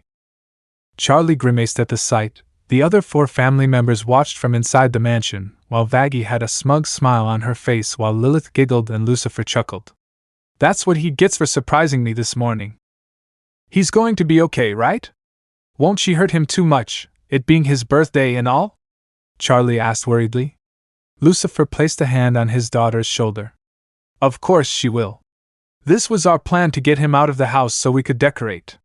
Now let's go. We don't have much time because Naruto soaks up that sealant shit like a sponge.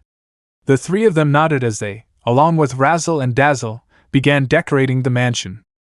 Mito snorted at Naruto's reaction. Not even Kushina reacted as badly as you did, Naru, and she was a hothead who had no patience. Naruto blinked. Wait, you knew my biological mother? Indeed. I taught her what I could, and she hosted Kurama after me, but before you. Speaking of which, they made it to her house before she kicked a fox demon in the snout, making it yelp and rub its nose. Wake up, you lazy bastard! Mito yelled at it. Damn it, Mito! I spent 70 years inside you, then 27 in Kushina, and 8 with that brat. I deserve my right to sleep wherever I want along with my freedom, Kurama said, rubbing his muzzle as the powerful Kyuubi had reformed with Lucifer's help. It wasn't too much of a problem. After all he wanted was his own freedom. His form changed into a female one as she suddenly snapped. Mito-chan, why did you have to kick me in the snout? You know that's my most sensitive part besides my ears and tail. The fox complained as it seemed hell worked in mysterious ways, forcing the fox's chakra construct to be in a constant state of gender change. Don't get all sassy with me, fox! Here I am teaching Naruto Fuinjutsu and the intricacies of demon barrier and rune magic. You can help since you know almost as much as I do, Mito said sternly with her hands on her hips. Bribe me. Because I really couldn't care less, she retorted before reverting to her male form. The only thing you can bribe me with is letting me sleep, which I'll be doing anyway. And Hex, of course. And Hex. Wait, when the hell did this happen? Your female form enjoys it a lot, just like I do. Damn it, Kurumi! Sorry, Kurama! The forms argued amongst themselves as Naruto raised an eyebrow but ignored it. He's dealt with worse from the Vaughn Eldritch family, and the looks he got from Helsa he shuddered as he remembered Leviathan's sister. Want to talk about his luck with the ladies? Her personal mission was to get Naruto to visit her as much as possible, trying to get him into bed with her. And when Helsa wanted something, she got it, until she got to Naruto. I wouldn't lie when I said Helsa was an attractive woman, but her entire personality simply turned him off. Cruel, spoiled, arrogant, she believed in getting whatever she wanted, no matter the cost or how many bridges she burned along the way. She believed in hard work, not taking shortcuts, and earning what she had. Two complete opposites in every sense of the word. After an hour or two of Fuinjutsu and demonic rune magic, Mito let him return home. The reason it was only for a short period of time is because Lucifer contacted her and let her know that the party was going to start on Naruto's 16th birthday. She quickly returned to the mansion with all the lights off. Mom, Dad? Charlie, Vaggie? Razzle and Dazzle? Where is everyone? Lucifer clapped his hands before the lights came on. Surprise! Said the 6 members of Morningstar, as well as a few others like Prince Stolas and his daughter Octavia, and Asmodeus. A banner came down from the steps that read, Happy Birthday, Naruto! As Naruto had a surprised expression on his face. Guys, he started to cry before Leviathan appeared in the doorway. Sorry I'm late, I was picking something up for Naruto. He looked around before smiling. Guess it's not too late, heh? Charlie walked over and hugged Naruto, burying her face in his chest. Happy birthday, little brother. Indeed, son, Lucifer said with a fond smile. Mihawk and Mito have spoken highly of your progress, as well as observing how you've acted and reacted to the changing circumstances here in Hell. I can safely say I'm very proud of you, Naruto, my son. Naruto cried as Lilith smiled motherly. Naruto, you have grown into such a wonderful young man. From the little boy searching for a way to escape his tormentors and summon me and Lucifer, to being our little prince, to becoming a young man anyone would be proud to have as a son. Naruto let out a small hiccup before wrapping his family in a tight hug. Thank you all. Chapter 3, Domination and Destruction. A couple of months later. I present to you the class of 2015 of Lucifer's Hell Academy. The headmistress gestured to the class.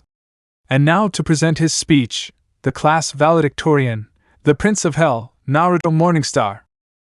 Naruto, 6 feet 2 inches tall, with spiky pale blonde hair and wearing an orange graduation gown, walked over.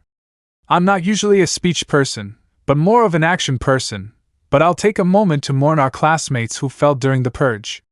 The entire crowd looked at him as if he meant it. Naruto then laughed.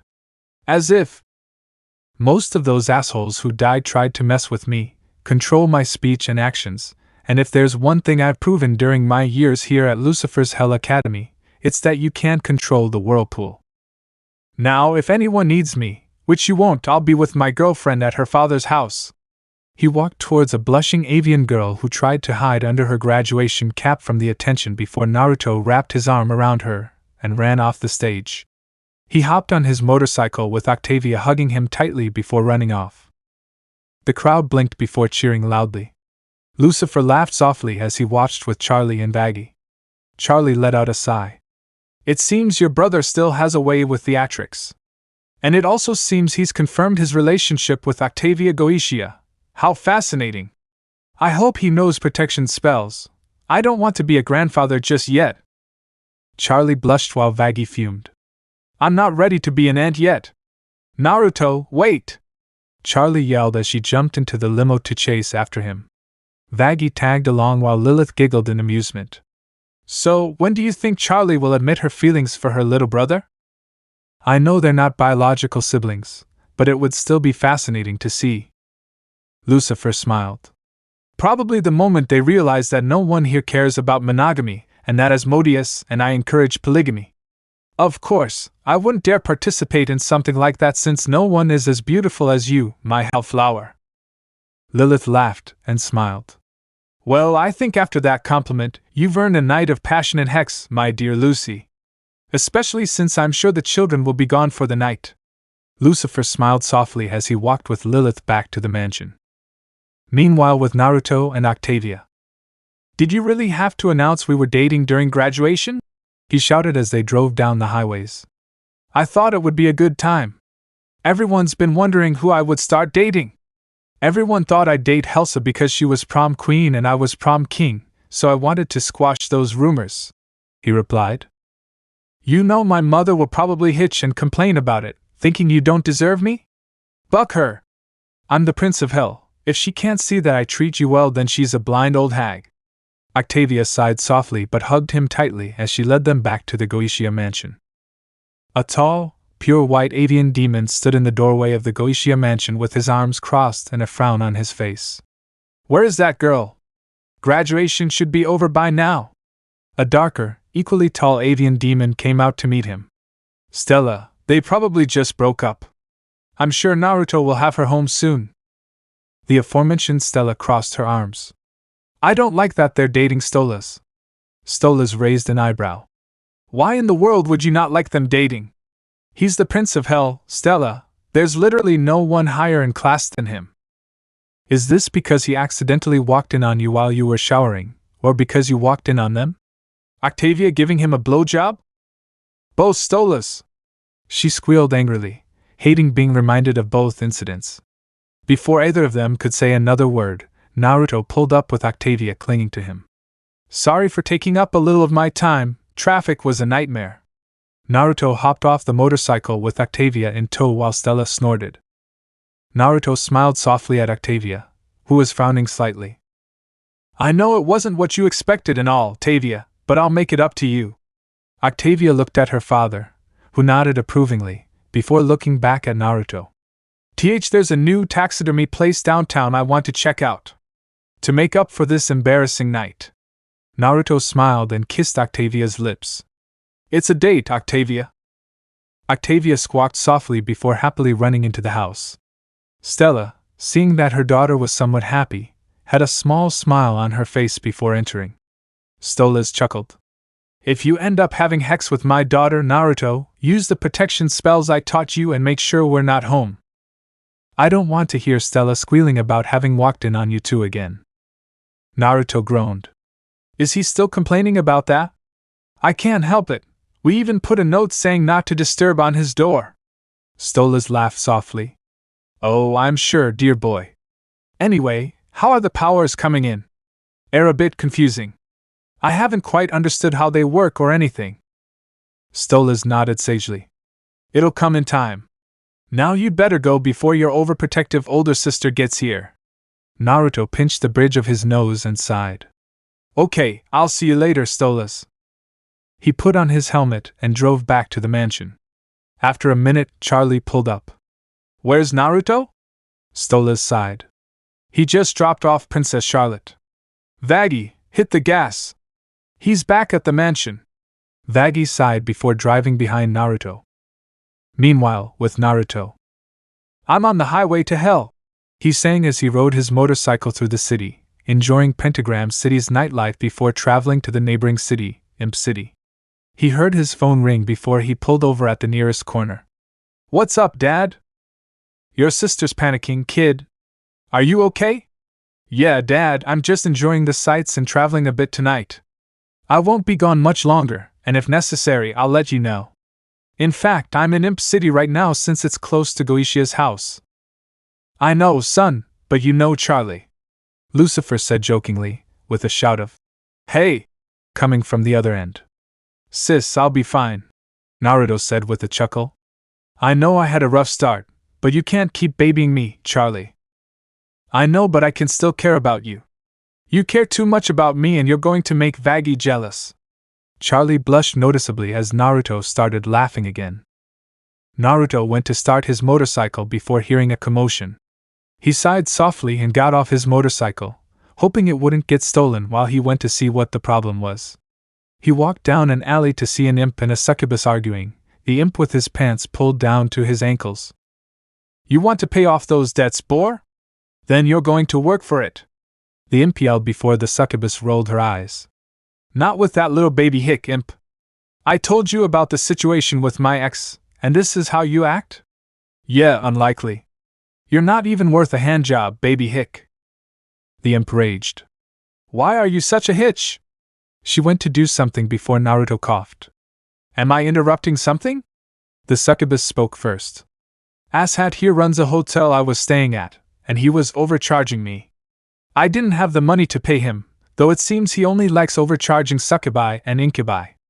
Wait a minute, you're Naruto. Morningstar, the Prince of Hell. The imp paled considerably before attempting to pull up his pants. Yes, sir. Naruto didn't even bother to look at the imp before pulling out a gun he was carrying and shooting the imp right in the head, shattering it. The act itself was very surprising considering Naruto's relationship with his sister. Greedy bastard. Naruto muttered before pulling a piece of paper from a pocket dimension. My sister may not like it, but he had a death warrant, swindling money from people and forcing Highschool favors.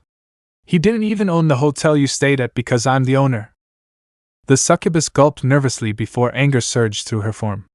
That little devil-hick bastard didn't even own the hotel. Condescending little bastard. Naruto raised an eyebrow as he saw the succubus was in a slightly worse state. She sighed softly, kicking the corpse of an imp. I'm Verasaka Mayday. I've been wandering around different areas ever since my ex dumped me.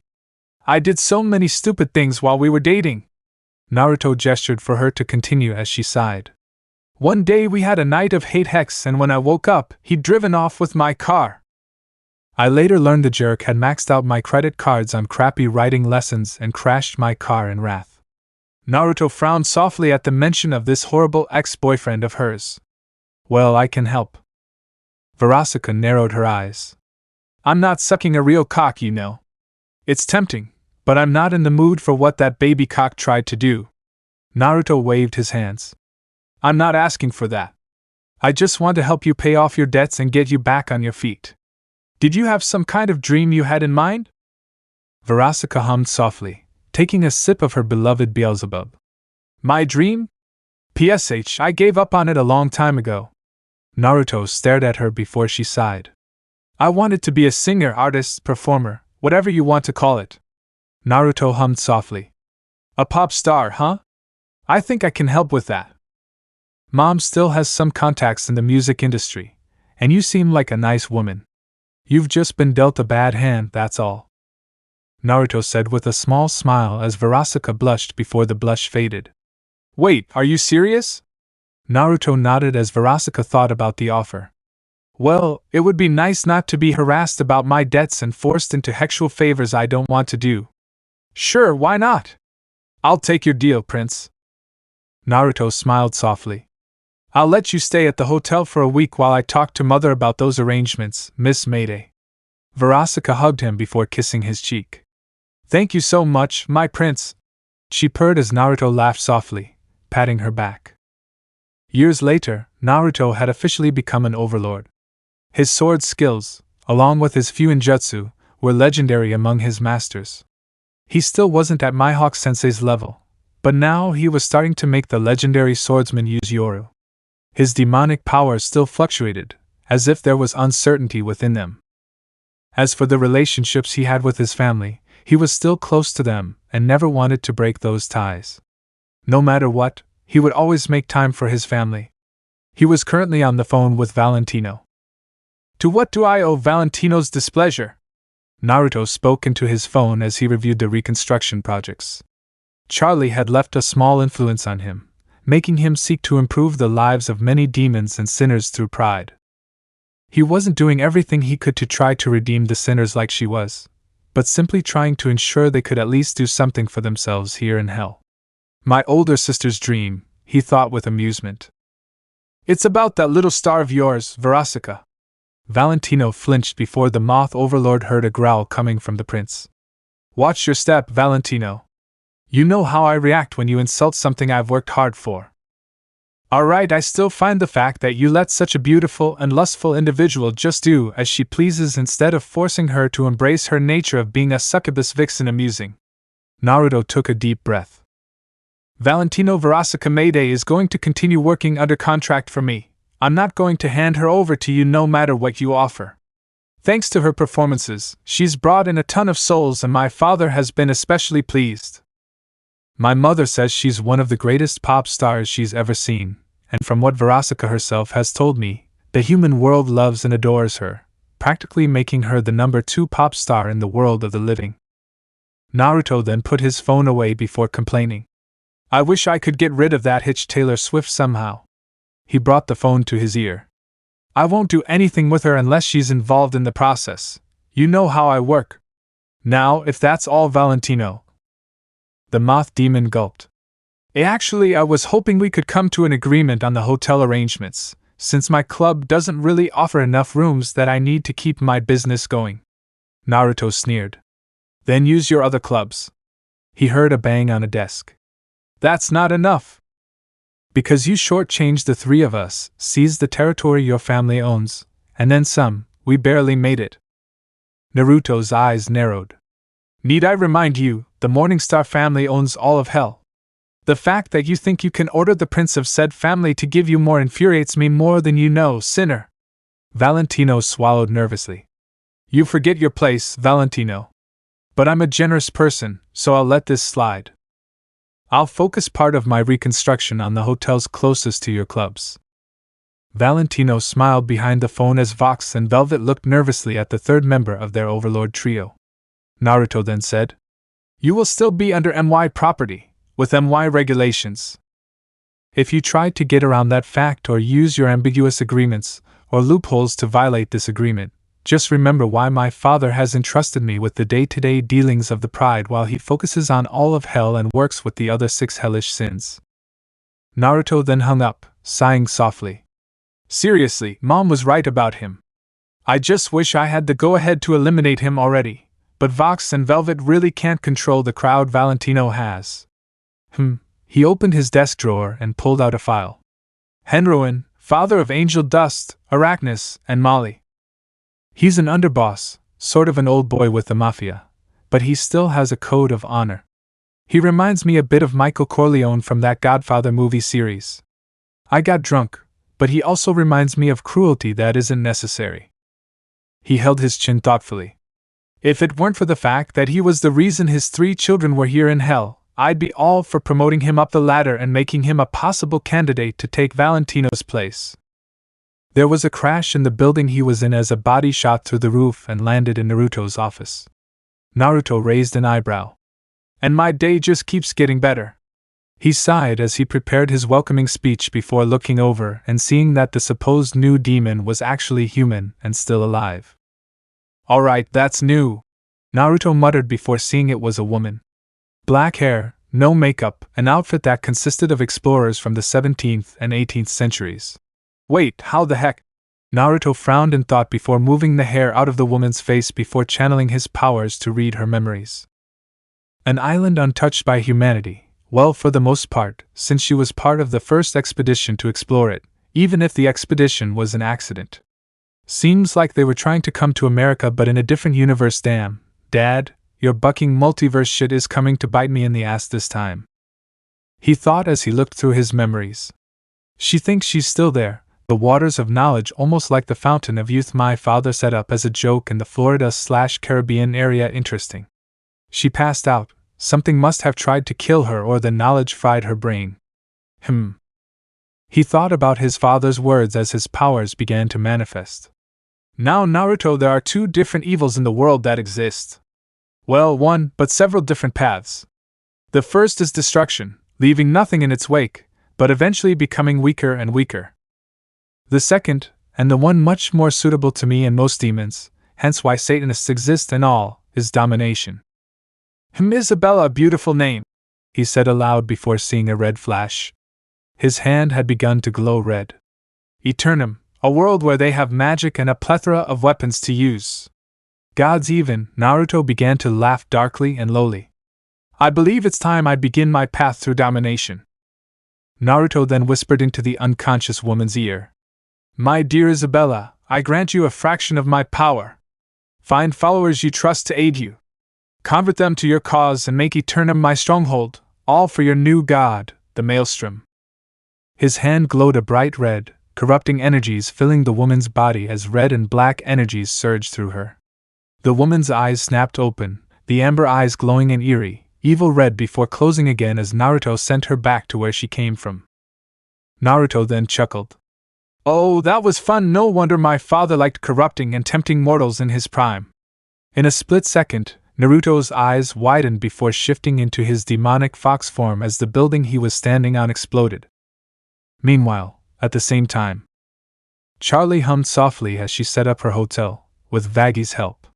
It was a lot of work for the two girls to somehow convince Lucifer to give her one of his empty casinos and get into the hotel. Angel Dust, the hotel's first occupant during Charlie's redemption attempt, was sitting on the crappy couch in the main lobby watching TV. He was rapidly switching between TVs, looking for something to watch as he flipped through it, and finally landed on the news. Breaking news, Katie Killjoy stated with a grim tone. Angel raised an eyebrow at her tone before gasping loudly. Hey, Charlie! You might want to watch this. The Princess of Hell ran before gasping, covering her mouth. Maelstrom Incorporated, the headquarters of the beloved Prince of Hell, Naruto Morningstar, has suddenly exploded. In the house of Goichia. Octavia's glass shattered in her hand when she heard the news, her eyes widening at the newscast. Stola's and Stella's eyes also widened in shock. No information is being released, as helicopter footage shows a larger-than-normal fireball has struck Maelstrom Incorporated. At this time, we are unaware of any survivors. Our feed will remain active as we continue to provide updates. Naruto! Octavia howled as she began to sob at the news. Stolas dabbed her eyes with a handkerchief as Stella walked over and comforted her daughter, holding her to her chest to cry. Angel's jaw dropped. Shit, Charlie was sobbing as Vaggy hugged her tightly, tears streaming down her one eye. Lucifer stopped Lilith from running out of the mansion. Lilith, Lilith! He screamed as he knocked her to the ground. I don't care who it was, I will kill them for killing my baby! Damn it, Lilith, listen to me! He's still alive! Lucifer yelled. There's no way he can die over something as small as that. He's fought every overlord and won, that's why I made him the strongest overlord. Wait, there's moving debris. Cameraman, come closer! The view showed that beneath the rumble there was movement before the debris vaporized. Naruto, in his fox form, stood up as his protective shield covered all the employees in the building. He's alive! Prince Naruto is alive! Kate Killjoy reported as Naruto uncovered the shield. Get somewhere safe quickly. All right, you sons of hitches, who's got the tails? Charlie and Octavia gasped as they slowly regained their bearings while Naruto looked around with a deadly glare as he took on his full fox form, Kurama. Suddenly, an entire battalion of demons leaped out of hiding and threw all sorts of weapons at him. Get the Kyuubi! We have to hold him off until the Sandame and Yandame get here! Naruto looked confused before whipping them with his tails. Are you stuck in a loop since the night of Kurama's attack? It's punishment. Naruto pulled them away before a monkey demon landed. Naruto! Naruto stopped at the voice. Change out of that form. You don't need it! Naruto glared at the monkey demon before recognition appeared in his eyes. What do you think you'll see if I do that? Naruto snarled. The face of a boy I considered a grandson. Hiruzen declared angrily. Naruto stood there for a few minutes before shrinking back into his normal form. No, not that one. The one you would have had if Lucifer hadn't told you those lies. Sarutobi said softly as Naruto frowned, changing his form to match what he would have had as a human. A mustache punctuates his prominent, spiky blonde hair. Appearance from Naruto's Shippuden.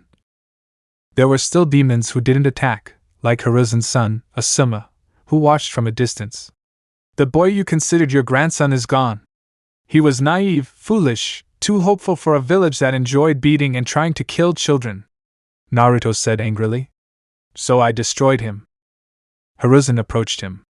That's what Lucifer wants you to believe, but it's not true. That boy I see is alive. Naruto shook his head. No. Lucifer is wise. He's taught me everything I know. Hiruzen stepped closer. Lucifer is using you for your power. He knows about the Kyuubi's power. When he gets what he wants, he'll crush you. Hiruzen stopped in front of Naruto, a few inches away as the young blonde prince looked conflicted. You know it's true. Naruto thought about the past, his life in the village, his life with the Morningstar family, and what his life might have been like if the attempts on his life hadn't happened, if his mother and father had been there and hadn't been killed by the Kyuubi through that masked man. Naruto's eyes turned from orange to bright blue. It's too late, he said softly. No, it's not, Hiruzen told him. Leave here with me, go home. We miss you, Kushina is alive, she thought you were dead to the Kyuubi. Naruto's eyes widened when he learned his biological mother was alive. Lilith was a magnificent mother, always watching over him and making sure he got everything he needed. Knowing his mother thought he was dead made him realize he couldn't blame Kushina for abandoning him. Naruto's lips trembled.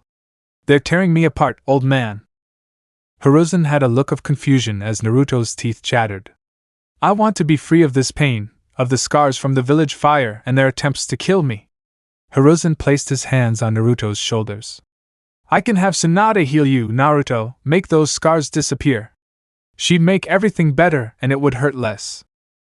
Naruto looked down at the ground, trembling, before looking at Hiruzen. I know what I have to do, but I don't know if I have the strength to do it, he said, his voice shaking with emotion.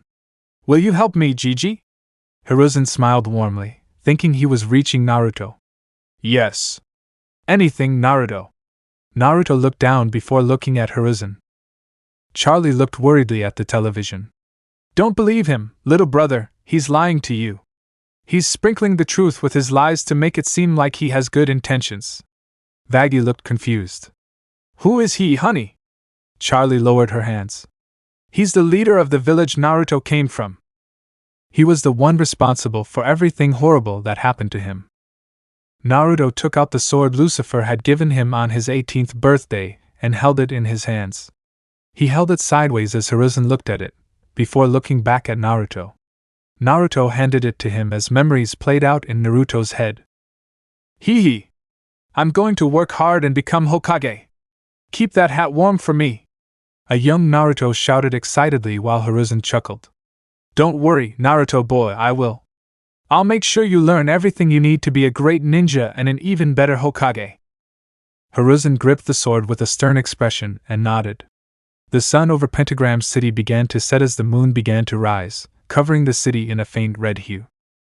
Take them down! Without mercy! Hiruzen ordered. Hiruzen tightened his grip on the sword as Naruto realized something. Hiruzen never didn't care about the fact that he was tortured, starved, and left to fend for himself. He just wanted his weapon back. Besides, they were here in hell. How was he going to get back to Konoha in the first place? He pointed the tip of the sword at Hiruzen and thrust forward, plunging the sword into Hiruzen's chest. The Sandame's eyes widened at the act as Asuma yelled, "Anoo!" as Naruto plunged the sword deeper into Hiruzen's chest. What Naruto didn't tell anyone is that he broke the sword during the last extermination and used the angel metal found near his company building to reforge the sword with his metal, making it even more powerful against demons and angels who would dare harm him. Naruto's eyes turned from blue to orange as he smiled. "Thank you? Thank you for allowing me to take this small measure of revenge." He drew his sword as Hiruzen stood in shock, his second life fading. He pressed his hand against Naruto's cheek, caressing it as his feet began to turn to dust. "Minato, I'm sorry. I did everything I could to reach him, but in the end, it wasn't enough. The devil overcame and corrupted your son." Naruto pushed Hiruzen away as the monkey demon began to turn to dust. Naruto closed his eyes in memory of the man who brought him to his current family, the Morningstar family, his family. Jiraiya, still alive and dealing with his spy network, felt his heart sink before he sat down in a chair. Why do I feel like a part of me died? Even when Orochimaru killed Sensei, it didn't hit that hard, not even the destruction of the village. Asuma roared in agony. "Kill him! For father, for the Sandame!" Insert Emperor theme, might as well keep the Star Wars references. As the remaining demon ninja prepared to launch any attack they could, they all froze as a burst of intense demonic intent washed over them. Naruto looked at them, his hands moving slightly, his whiskers fading as his skin returned to the pale morning star. "To think you fools would dare attack me here, on my own territory. My employees were safe thanks to my quick thinking. You were sent here to pay for your crimes, and pay you shall." He clenched his fists as every demon who had once been a Konoha ninja fell before him. "They believed they were stronger than my father, that he wouldn't have taught me how to defend myself. Arrogant fools! But I am not without mercy. Those who retire and join my forces will have the privilege of all those who work under me. They will not starve, they will not be hunted like animals, and they will prosper." Naruto loosened them up, enough so they could make decisions, but not enough to allow them to do anything to kill him. Some joined him, like the Nara clan, the Akimichi clan, and some members of the Yamanaka clan. He saw a succubus girl with indigo hair and pale eyes. "Hinata?" She nodded to his surprise. "How?" Pause the song. Hinata smiled softly, ruefully. "The elders were planning something horrible for my sister after they marked me with the caged bird's seal. I killed them all with poison and killed my father, while he killed me with the caged bird." She sobbed softly. "I trained for years after your death, throwing myself into it after the caged bird was planted on me while Hanabi was named heir. Naruto, Konoha is completely gone. Destroyed by Orochimaru and your brother's explosion." Naruto's eyes narrowed. "Brother?" Another succubus girl, a blonde who clearly loved purple, approached him. "Yes. Your twin brother, Naruto-kun. He had some remnants of the Kyuubi's chakra sealed inside him, and it shattered it, turning him into a ticking time bomb." He raised an eyebrow before the succubus smiled shyly. "Ino Yameka." Naruto nodded. "I thought I recognized you. So Konoha is destroyed? Interesting." A crow demon sneered as it glared at him. "Dobe thinks he's onto something." Naruto's eyes narrowed. "Oh yeah, Sasuke Uchiha. As if I could forget a detestable creature like you." He looked around. "Anyone else willing to serve?" Two hellhound-like women, one with a wilder mane of hair, joined him as the sun stared in shock. "Ka-chan, Hana and I, what are you two doing?" "Making peace with Kushina/Kushina sensei." Three more appeared, a jet-black succubus with charming red eyes, a purple-furred hellhound, and a snake demon, all bowing to him. "Sensei's son, please forgive us for not helping you more." Naruto smiled softly. "Obviously I will, if you're truly sorry." He looked at the remaining, still a large portion of Konoha's hellbound population. Resume song. You caused me trouble when I was mortal, and you've been causing trouble for my family and others here in hell. He began to laugh grimly. To refuse a generous gift. I see there are many here, but not all responsible, like Danzo Shimura. You will be interrogated, tortured. You will give me the names of your friends and your allies. And then, only when I find it to my satisfaction or boredom, you will die.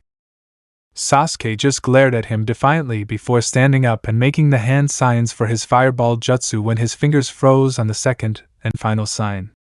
Last chance, Uchiha, join or die. As if I'd ever serve a dobe like you. I'm stronger than you.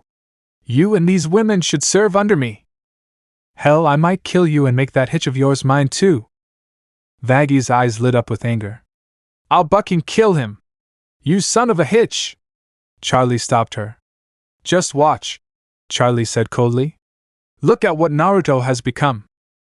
Naruto chuckled before it turned into a full-blown laugh before turning serious. So be it, Uchiha. If you do not join me, you will be destroyed. He shot a red light from his fingertips, electrocuting Sasuke and causing the Uchiha to scream in pain and spasm. A pink-haired banshee rushed toward him before Naruto used his other hand and fired a bolt of lightning at her as well, sending her to her knees as she screamed in torment. As annoying as your voice is, Sakura. He spat her name, glaring down at her. The screams of pain, of your torture, are music to my ears. He renewed his efforts. The red lightning grew even stronger and electrocuted the two. In many other timelines, they would have been teammates, comrade. In this one, however, two mosquitoes in the power of the Prince of Hell. After a while, he let it go because Sakura was barely moving. Sasuke was panting heavily, gritting his teeth as he glared at Naruto with his Sharingan blazing. Now, young Uchiha, you will die. Naruto said in amusement before throwing all his demonic power into the lightning that shot out from his fingers, the black-haired demon screaming in pain and agony as his limbs twitched and broke. Torn apart, mangled, hung at different angles, the Uchiha was electrocuted by the Prince of Hell. No one would save him, no one would come to his rescue. Hell was Morningstar's domain, and this attack from Naruto only served to piss him off. When Naruto finally unleashed the torrent of lightning, all that remained of the Uchiha was a charred corpse. With a wave of his hand, he rebuilt the Maelstrom Incorporated headquarters. Let this be a lesson to all of you. If you mess with me, my people, or my family, you'd better pray to God to save you before I come for you. Angel was slightly disturbed by what he saw. Jesus Christ, remind me never to anger your brother. Charlie looked at Vaggy, who had calmed down, and the two women nodded to each other. Octavia cooed as she was mesmerized by Naruto's absolute dominance and destructive power. Chapter 4: Consequences of One's Actions. Now, young Uchiha, you will die, Naruto said in amusement before throwing all of his demonic power into the lightning that shot out from his fingers, the black-haired demon screaming in pain and agony as his limbs contorted and broke. Torn apart, mangled, hung at different angles, the Uchiha was electrocuted by the Prince of Hell. No one would save him, no one would come to his rescue. Hell was Morningstar's domain, and this attack on Naruto only served to piss him off. When Naruto finally unleashed the torrent of lightning, all that remained of the Uchiha was a charred corpse. With a wave of his hand, he rebuilt the Maelstrom Incorporated headquarters. Let this be a lesson to all of you. If you mess with me, my people, or my family, you'd better pray to God to save you before I come for you. At the Vaughn Eldritch estate. Despite what many of Hell's inhabitants thought of the Vaughn Eldritch family, all four members of the family were concerned about the blatant attack on Naruto Morningstar, but all for different reasons. Leviathan, King of Envy, because a blatant attack on a member of Hell's hierarchy would embolden some demons to launch their own attacks. But of course, young Naruto's backlash would also lead them to be cautious of such attacks. Bethesda, the family matriarch, because of the conditions the young man would now have to endure. After all, he was an adorable little boy who had earned her son's respect while dating Charlie and her daughter's lust for him. Leviathan had been very worried about the man he considered his little brother. An attack of that scale would have brought even him to his knees, his pride boiling over from his breakup with Charlie. As for Helsa? Helsa's room. Elsa's shirt was pulled up, one hand groping her D-cup breasts while the other was in her skirt, touching her soaking hussy. The Von Eldritch heiress was watching the repeat broadcast as Naruto destroyed and tortured many of those who dared to attack him. She moaned loudly, plunging her fingers in and out of her wet hussy, her tongue lolling out as she watched her not-so-secret crush. At Morningstar Mansion, Naruto flinched both from his sister's stern glare and Vagi's murderous one. What? You act like I wanted all of that to happen. It's not that fact, Naru. Charlie began before Vagi could speak. It's because of those little minxes who want to try and get in your pants. How do you even know they care about you like Octavia does? Naruto looked at Vagi. Are you implying? No. You can't talk. You just survived an assassination attempt. Naruto looked to his mother for help. She's right, but for the wrong reasons, Naru. She's focusing on the women who wanted to join you. She took a sip of her Emerald Dragon's death tea as Naruto tilted his head in confusion. Naruto, those were sinful demons. A group of sinful demons tried to assassinate the Prince of Hell. Your father is furious, though he didn't seem like it when he left here. Add the fact that Valentino was on the phone with you before, and it seems that Valentino made a bid for power. Lucifer is going to rebuild the Overlord system, as well as bring the sinful demons down even further than they already are, he said calmly, hiding his own rage at the attempted murder of his baby. Mom, they were just a bunch of bigoted guys who couldn't stop hating me when I came here. He began before Octavia burst through the mansion's doors and attacked Naruto, hugging him against her feathery chest. The Goshen princess had tears in her eyes as she ran her hands over his head. Stolas and Stella arrived through the portal as Stolas rubbed the back of his neck. I'm so sorry, Lady Lilith, but despite our best efforts to keep Octavia home, she ran off to make sure her Nera was okay. Lilith waved her hand. It's fine, I thought she'd be here soon anyway. Charlie glared at the pair in jealousy, the room beginning to heat up as Vagi raised an eyebrow at her girlfriend's protective nature. Vagi took Charlie's hand and squeezed it gently. Baby, you're going demonic again. Charlie took a deep breath and smiled at Vagi. Thanks, Vags. Naruto poked his head out of Octavia's chest and coughed feathers before kissing her forehead. Vaya, I'm okay. You know I'm made of sterner stuff than my old home could throw at me. This time it was Octavia's turn to bury her head in his chest as Naruto wrapped his arms around her lithe figure. See, can't help it, I was worried, especially since the entire building was destroyed. If it weren't for Dad's wards, I would have run out and made a new taxidermy collection. She grunted before Naruto patted her head. She looked up at him, and he smiled at her.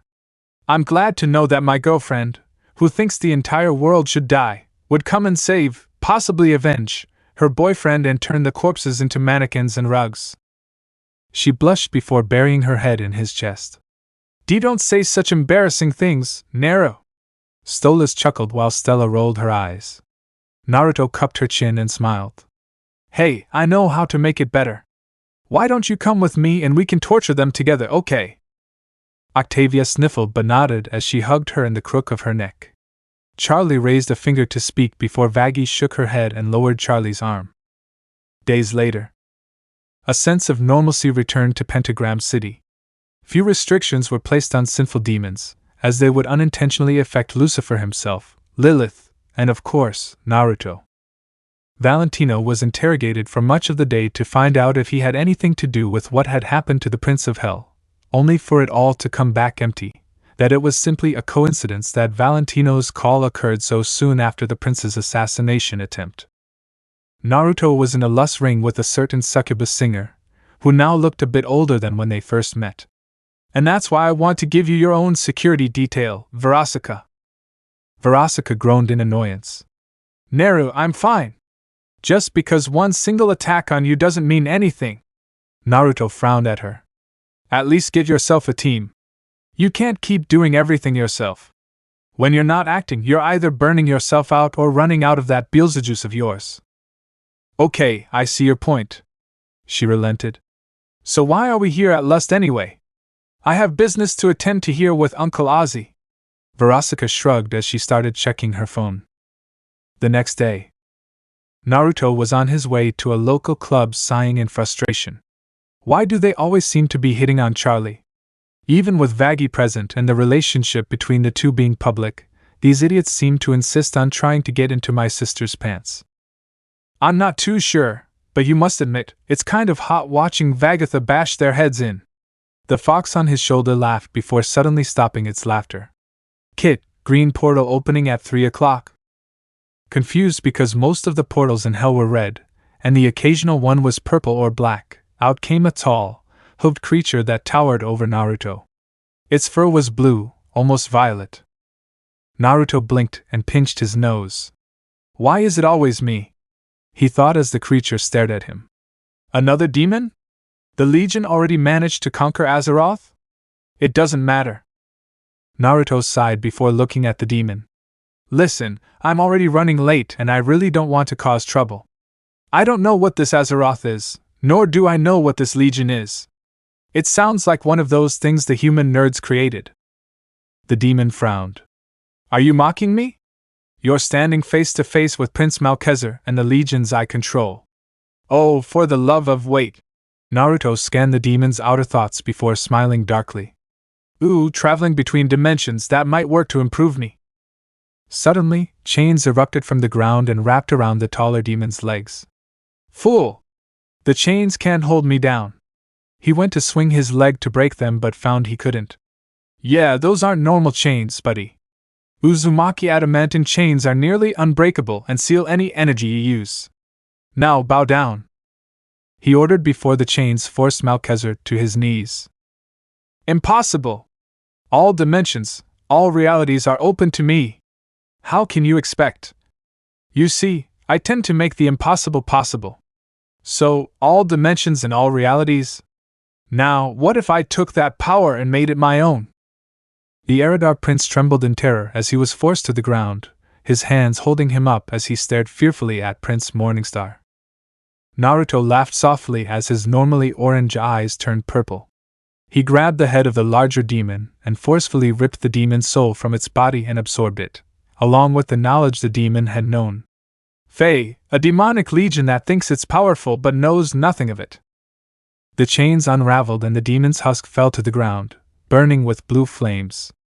Naruto began to laugh darkly as he clapped his hands before turning into a full-blown maniacal laugh. The demon wasn't lying, I can sense the power it contained.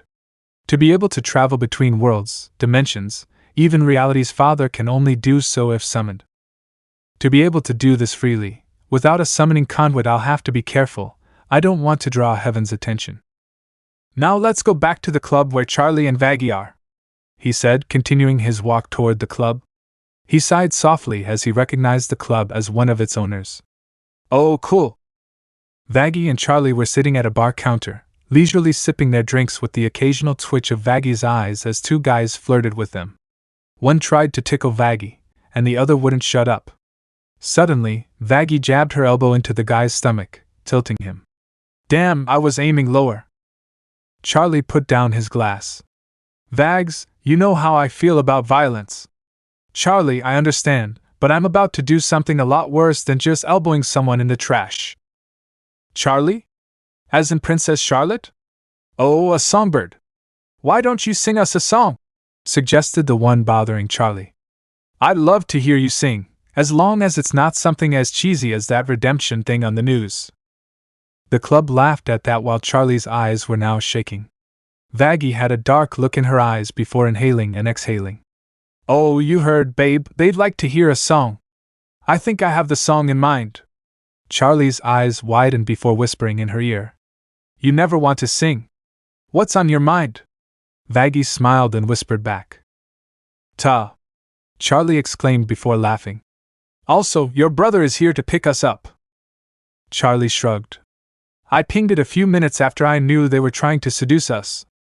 Now come on, I haven't listened to Ta in a long time, but I really want to sing it. Both girls stood up from their seats as the recovering demon took Vaggie's seat and the other took Charlie's, cheering them on. Naruto stood at the entrance of the club, arms crossed as he watched his sister and her girlfriend take the karaoke stage.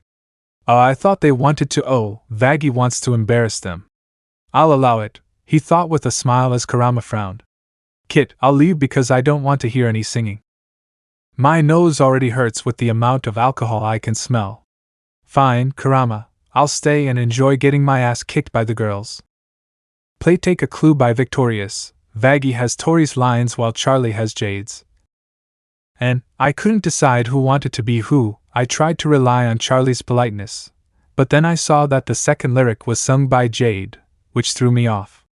Bold italic is Vaggie, regular italic is Charlie, bold is both just to avoid confusion. Why do guys I've never liked always hit on me? Vaggie began after grabbing a microphone and throwing it to Charlie, who easily caught it. I can always see them coming from the left or the right. I don't mean to be prissy, I'm just trying to be polite. Charlie sang next, looking meek and genuinely trying to be nice before he changed to a darker look. But it always seems to bite me in the... Asked me for my number, yeah? You're putting me on the spot, Vaggie said as she put her arm around Charlie's shoulders while Charlie laughed softly. You think we should hook up, but I don't think so. You had me at hello, and then you opened your mouth. And that's when it started going south, oh! Naruto smiled softly as the girls began to sing the song. All the girls began to cheer as the two boys at first enjoyed the performance, and now were embarrassed. They gestured to some of their friends to bring the girls over as Naruto got angry. During the "oh" part of the song, Charlie and Vaggie winked at him before Vaggie knocked the former out with a punch to the throat. Take your hands off my hips or I'll punch you in the lips, stop staring at me, hey! Charlie accidentally hit one of them in the balls with the microphone stand. Take a hint. No, you can't buy me a drink, let me tell you what I think. I think you could use a mint, take a hint. Charlie and Vaggie handled the first set as both boys' eyes widened when Vaggie growled softly. I guess you still don't get it, so let's start from the top. You asked me what my cue was and I told you it was stop. Charlie purred, laughing at Vaggie's anger before pulling her in for a kiss. Vaggie seemed to calm down a little and smiled. And if I had a penny for every name you just said, you'd be here and I'd be on a yacht. Oh!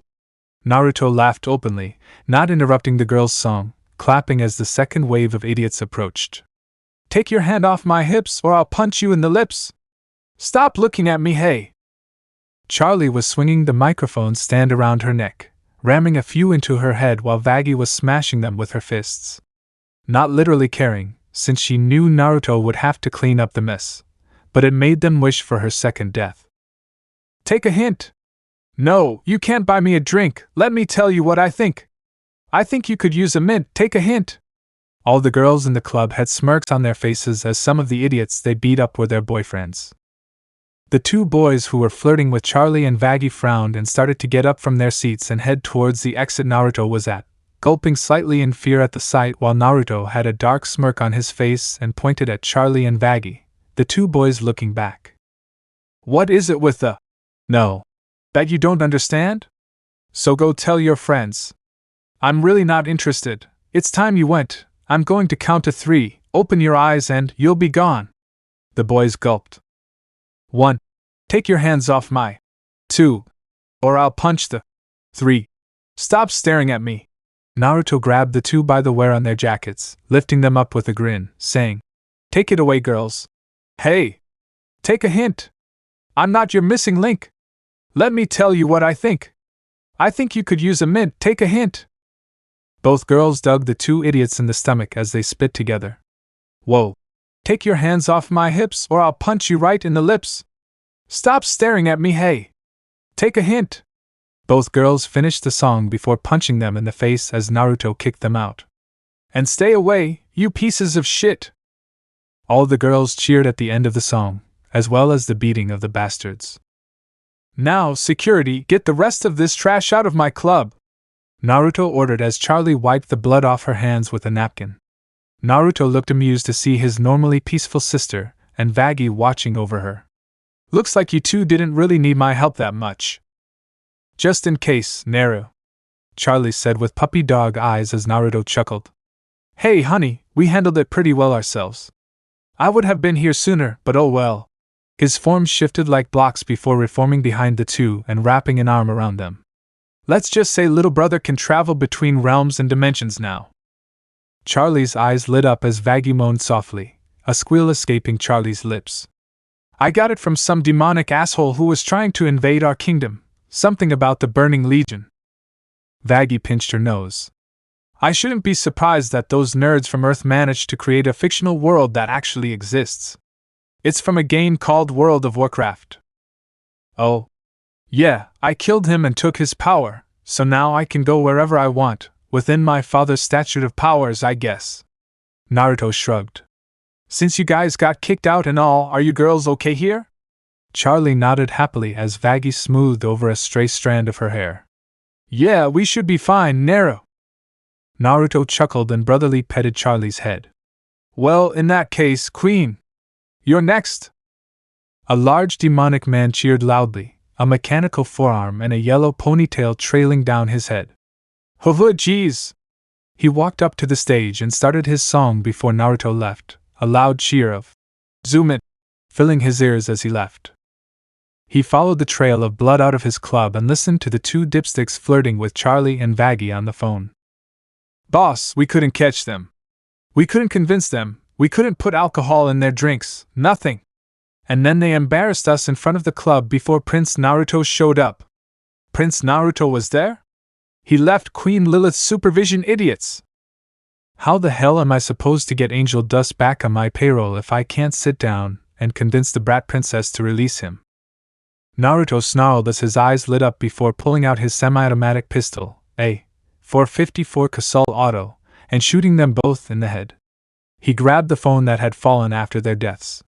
Valentino, if you continue screwing with my sister and those she's trying to redeem, you'll soon understand why I'm the monster of Morningstar.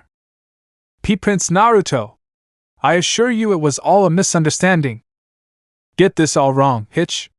If you keep up this shit, I'll eliminate you and find someone else who can do your job way better. And I already have someone in mind, so please, of course, buck me again, I dare you! He smashed the phone in his hand and let the pieces fall to the floor.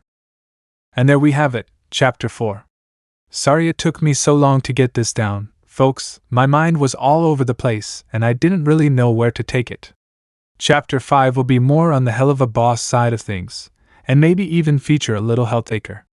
Like, review, and stick around for the Omake. Vaggie's nightmare. Vaggie woke up from her bed with a groan and looked down at Charlie, who was sleeping happily. Vaggie smiled slightly and kissed her forehead. My love, she got up and grabbed a glass of water from the kitchen area. As she walked back, she heard a knock from her room.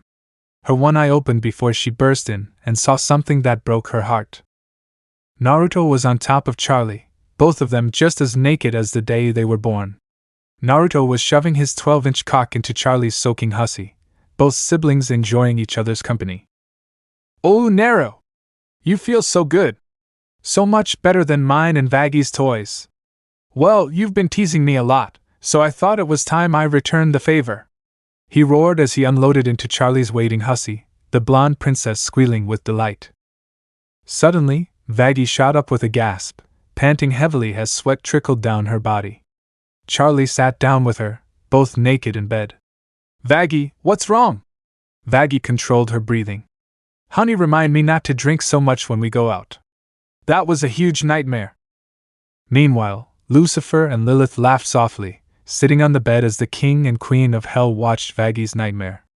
Must you be so cruel to his beloved? Lilith asked in amusement as Lucifer smirked. I have to have some entertainment in my life when I'm not torturing people. I think next time I'll target Charlie, or maybe Naruto.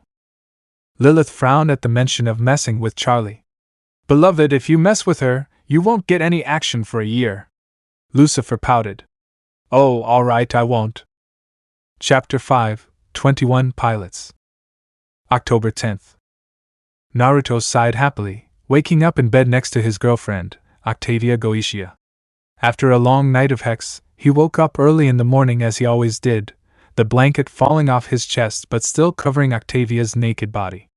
He smiled warmly and kissed her forehead, the owl cooing softly in his sleep as he got up. Hearing a sound coming from Stola's room, but knowing that Stella was always an early riser, Naruto peeked his head inside the room before finding an imp fixing his clothes, having fallen in the act. Naruto's eyes widened as he remembered a conversation he had with his uncle Asmodeus and his jester imp friend, Flashback. So, I hope this isn't too personal or anything, Fizz, but what happened to your limbs? Naruto asked gently. Fizz, sitting at the bar at Ozzy's after a remarkably successful show and evening, sighed softly. It is, but I'll have you know since you don't seem to hold it against my kid. An old friend, a very old friend, did this. Whether it was an accident or not depends on your point of view. I was having more success than my boss expected for a young imp. Circuses were selling out and all to see me, not to see the boss's daughter or son, all of them coming from a plethora of clowns and circus people. Naruto nodded as Fizz continued. I don't remember how it happened, but it was my birthday. The entire circus tent burst into flames, and inside the tent was a pile of fireworks I'd discovered. One thing led to the next, and the explosion shook me and blew off my legs, my horns, and mangled my arms. I saw Blitzo and called out to him, but he took off, leaving me there for dead. He never visited me in the hospital, or anything. Naruto had a grim expression on his face before turning serious. Wait, Blitzo? That's the name of Arasaka's ex. Fizz chuckled mirthlessly. I think he'd hook up with one of the most popular stars and people in hell and end up screwing her over. He's why Barbie's in rehab, but from what I've heard, she absolutely hates him. If you see him as a kid, he'll probably be a little brainy or try to run away. He's what Blitz normally looks like. Naruto narrowed his eyes, pulled his weapon from his pocket, and entered the room. Drop the book, Blitzo. Blitz turned, his eyes narrowed. I don't know who you are, idiot, or how the hell you know my name, but I need this book. I'm starting an assassination business, and I need it to enter the world of the living. First of all, my name is Naruto Morningstar, the son of Lucifer and future son-in-law of Stolas.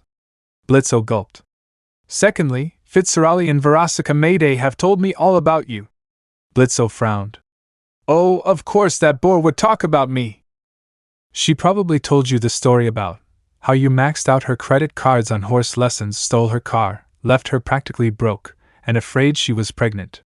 Naruto finished as Blitzo gulped again. Well, I honestly didn't know the second half. And as for you stealing the book for your little murder idea of yours, are you that bucking stupid? Use a bucking Asmodean crystal. Buck, no! I'm not working for that lecherous asshole. This is me and only me. Naruto chuckled and turned the hammer on his weapon. However, you're stealing Stolas' grimoire, leaving you in his debt for using it. Really, I don't see the difference besides the fact that you want to screw him or screw him. You see, I actually like that idea of you, murdering the living to bring them here. Well, that wasn't really my plan. I just wanted to go kill people for money and shit. Naruto ignored him and continued. It brings me a fair amount of influence, power, and money. So I think I'll take your little idea for myself, without stealing my father-in-law's book, and give it to a more favorable person, like Barbie Wire. Blitzo pulled 2 pistols from his pockets. Stay away from my sister! Naruto chuckled. Oh, right, the sister who absolutely despises your existence. The sister you betrayed because you were offered money to put her in rehab, the sister who would rather see you dead than ever see you again. 2 shots rang out simultaneously, the first hitting the wall behind Naruto.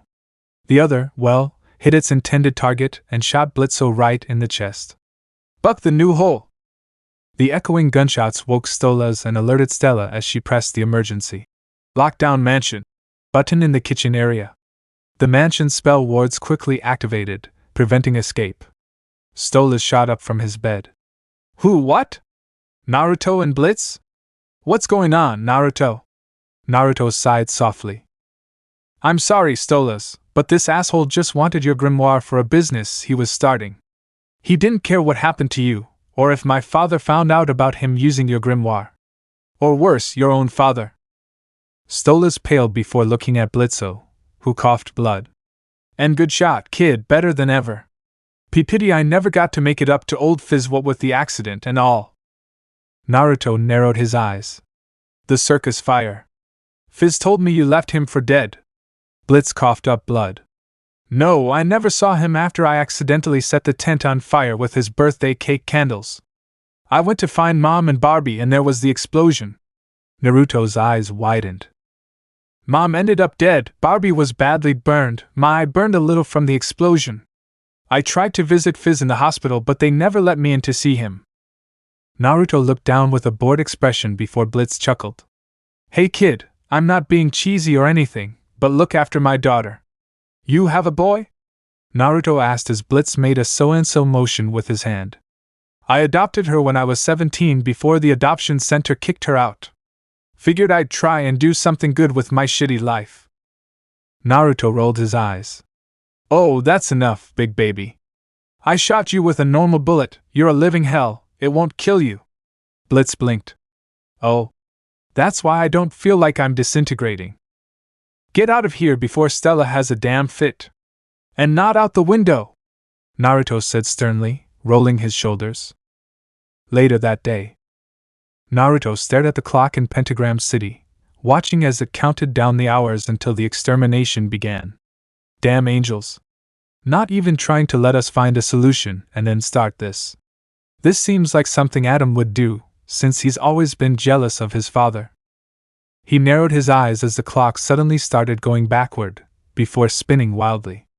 Uzumaki Industries was located in the very center of the city, right next to the clock tower. The clock tower, instead of giving them 12 hours to reach cover, switched to 1 minute. It's a bucking setup, Naruto thought angrily before stepping off the balcony. Citizens of Pentagram City, take cover! The angels will be arriving in less than a minute! Naruto yelled as before, running to his desk and pressing a button to activate the sirens. The skyscraper-like building began to close in as its PA system activated. All Uzumaki Industries employees, report to the emergency bunkers in the basement. This is a code white again. Day of extermination subroutines activated. Naruto opened his drawer, took out his .454 Kusul pistol, and loaded it with blessed bullets. If anything can finish them off, permanently, it will be these. He thought as he sheathed his sword, his infamous Crimson Rain rapier. And not a moment too soon. He thought as he looked out the window and saw the darkened sky clear with an angelic cloud, thousands upon thousands of Terminators descending on the Pride Ring. He sat quietly at his desk, waiting for them to storm the building, turning off the lights to reveal a dark red glow in the darkness of his office. With Charlie. Already? Charlie trembled in fear as she stood in the limo with Vaggie, Razzle, and Dazzle, driving them quickly back to the mansion as the angels descended. Vaggie growled slightly, her scar burning slightly as she pulled out her celestial spear from one of the previous extermination days. You sons of hitches, what the buck are you thinking uploading this? Vaggie frowned as Razzle and Dazzle swerved through traffic, running over demons and angels alike. Honey, a portal would be nice now. Charlie nodded as she tried to summon one before screaming as one of the angels opened the hood of the limo before a gunshot rang out. No one touches the lady, Dazzle said as Razzle was the driver, a smoking gun in the little goat demon's hands. Thanks, Dazzle, Charlie said before her eyes glowed and a portal opened, which Razzle drove through, and they ended up in front of the mansion's gates. Lilith walked up to the gate and opened it, ushering the girls inside as a wall of thorns covered the mansion once again. Mother, where is Naru? Charlie asked, while Lilith looked worried. Wasn't he with you? Charlie's eyes widened meaningfully. They looked in the direction of Naruto's commercial building, Uzumaki Enterprises, as the shutters slowly enveloped it before the shutters were destroyed by a combined effort of holy magic. Charlie's eyes filled with tears as Vaggie murmured a silent prayer. Naruto looked at the attackers who had prevented the building from closing completely, and chuckled darkly to himself. Soon the double doors to the balcony burst open, as did the front door. A battalion of exterminating angels rushed in through the main door while 5 more entered through each door from their balconies. A figure that was different from the others entered with a feminine giggle. My goodness, how brave of you to sit here in your office instead of running away with your employees. You are awfully bold for a little demon, not even an overlord, the figure said in a high-pitched voice. Lute, so Adam sent you to lead this small group? Naruto mused, as Lute acted as Adam's top lieutenant. It seems the old man sees me as a threat, if he even knows of my existence and my relationship with Dad. Oh, a cute little sinner who knows about me. And you're so unprepared that your little confinement couldn't stop us. Oh, I can smell the fear emanating from you, little sinner. Oh, please fight back. It would be so terrible to bring you in without a few scratches, kicks, and screams too," he said with a maniacal look on his mask. Naruto stood up, laughing.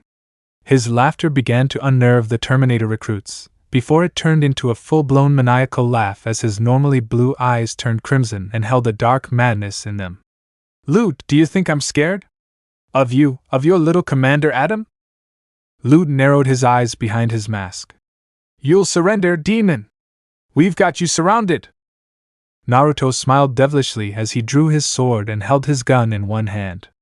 "All I have left is fear and dead angels." Insert Colossus of Rhodes theme from God of War 2. "Open fire!" Lute ordered before Naruto sprang into action, quickly attacking the angels on the right that were coming from the balcony he was on a few minutes ago. He quickly turned around and cut the celestial bullets in half and also cut down the 5 that were on his left. Lute's eyes widened within a span of 5 seconds and a feeling of fear ran through his body. Something that hadn't happened since he first fought Lilith during the first extermination. Naruto landed on the ground in a crouch, a savage grin on his face. "Come on now, angels, I thought you said I was afraid of you?" They all opened fire at the same time with a roar, a cloud of smoke forming from where they fired. After a few minutes of continuous fire, they stopped as the cloud of smoke lingered before a shadowy claw shot out of the cloud and grabbed one of the angels by the face before crushing its head. Lute's eyes widened in horror behind her mask as this monster had no wounds from the firing squad.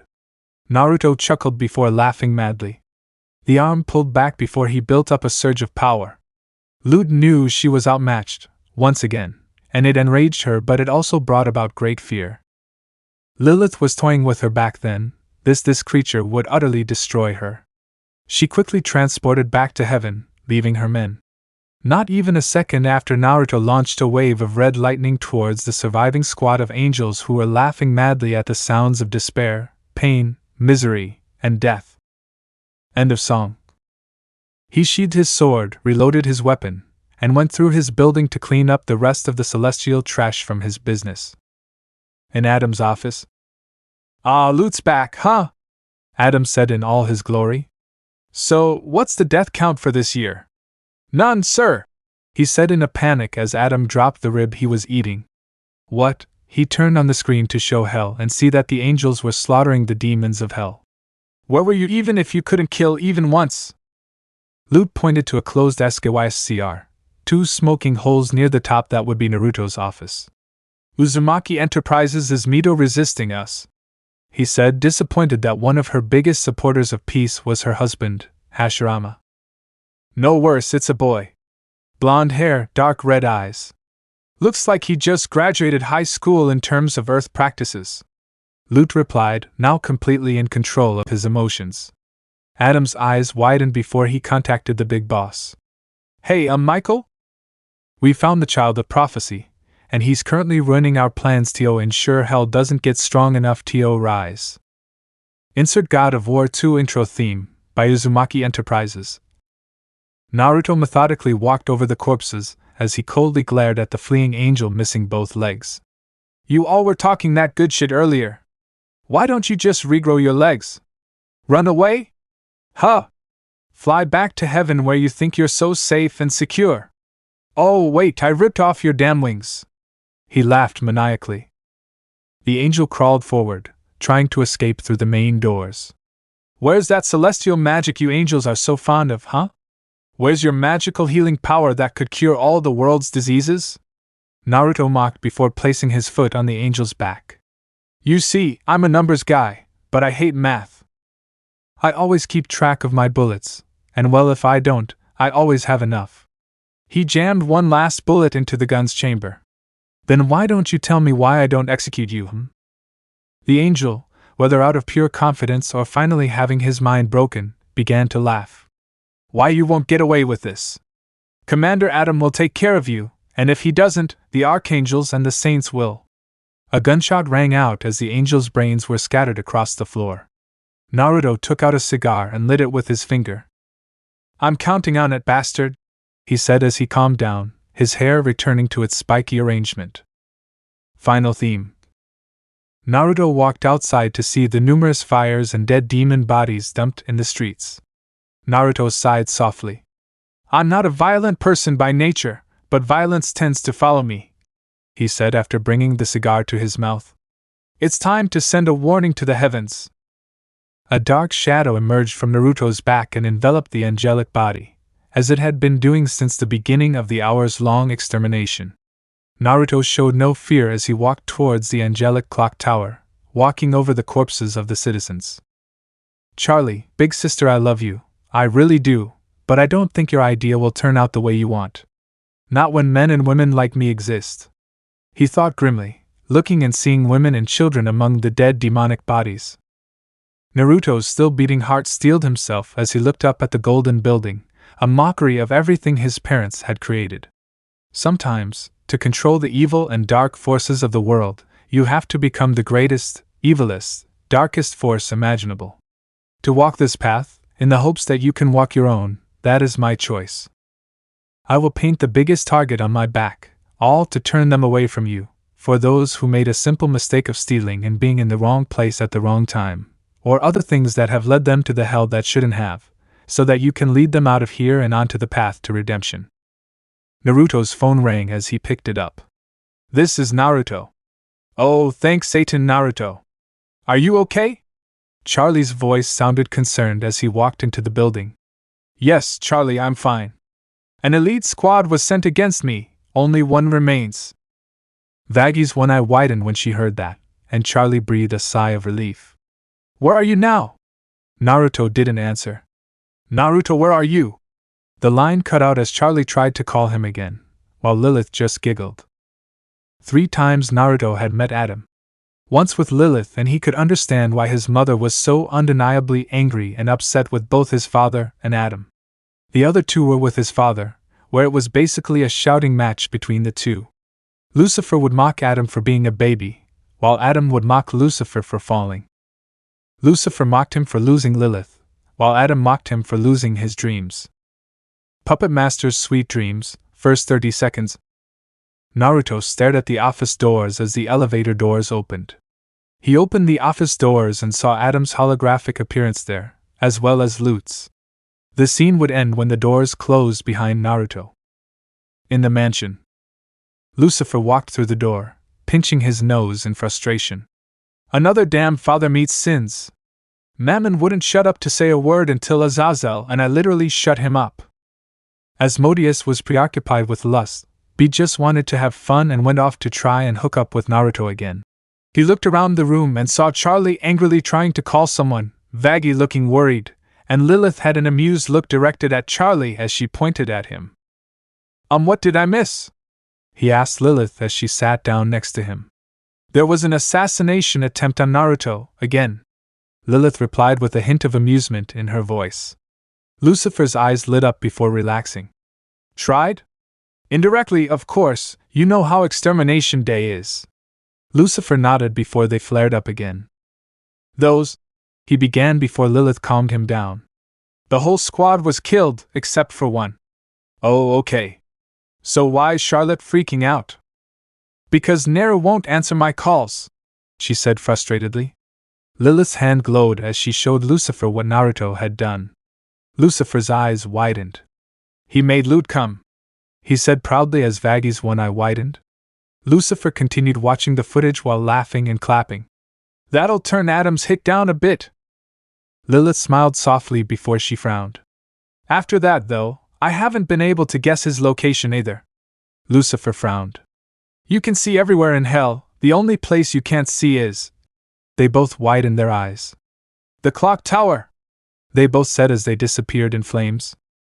Clock tower office. Loot, Adam, Naruto said as he tossed his cigar into the nearest trash can. Adam's eyes narrowed. What do you want, brat?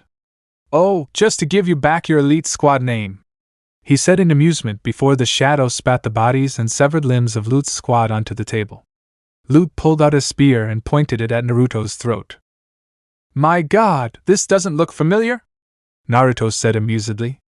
Give me one good damn reason why I shouldn't kill you, you son of a hitch! Lute gritted his teeth angrily.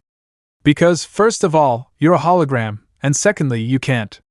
Naruto said cheerfully, causing the angelic extermination force lieutenant to frown angrily. Adam laughed.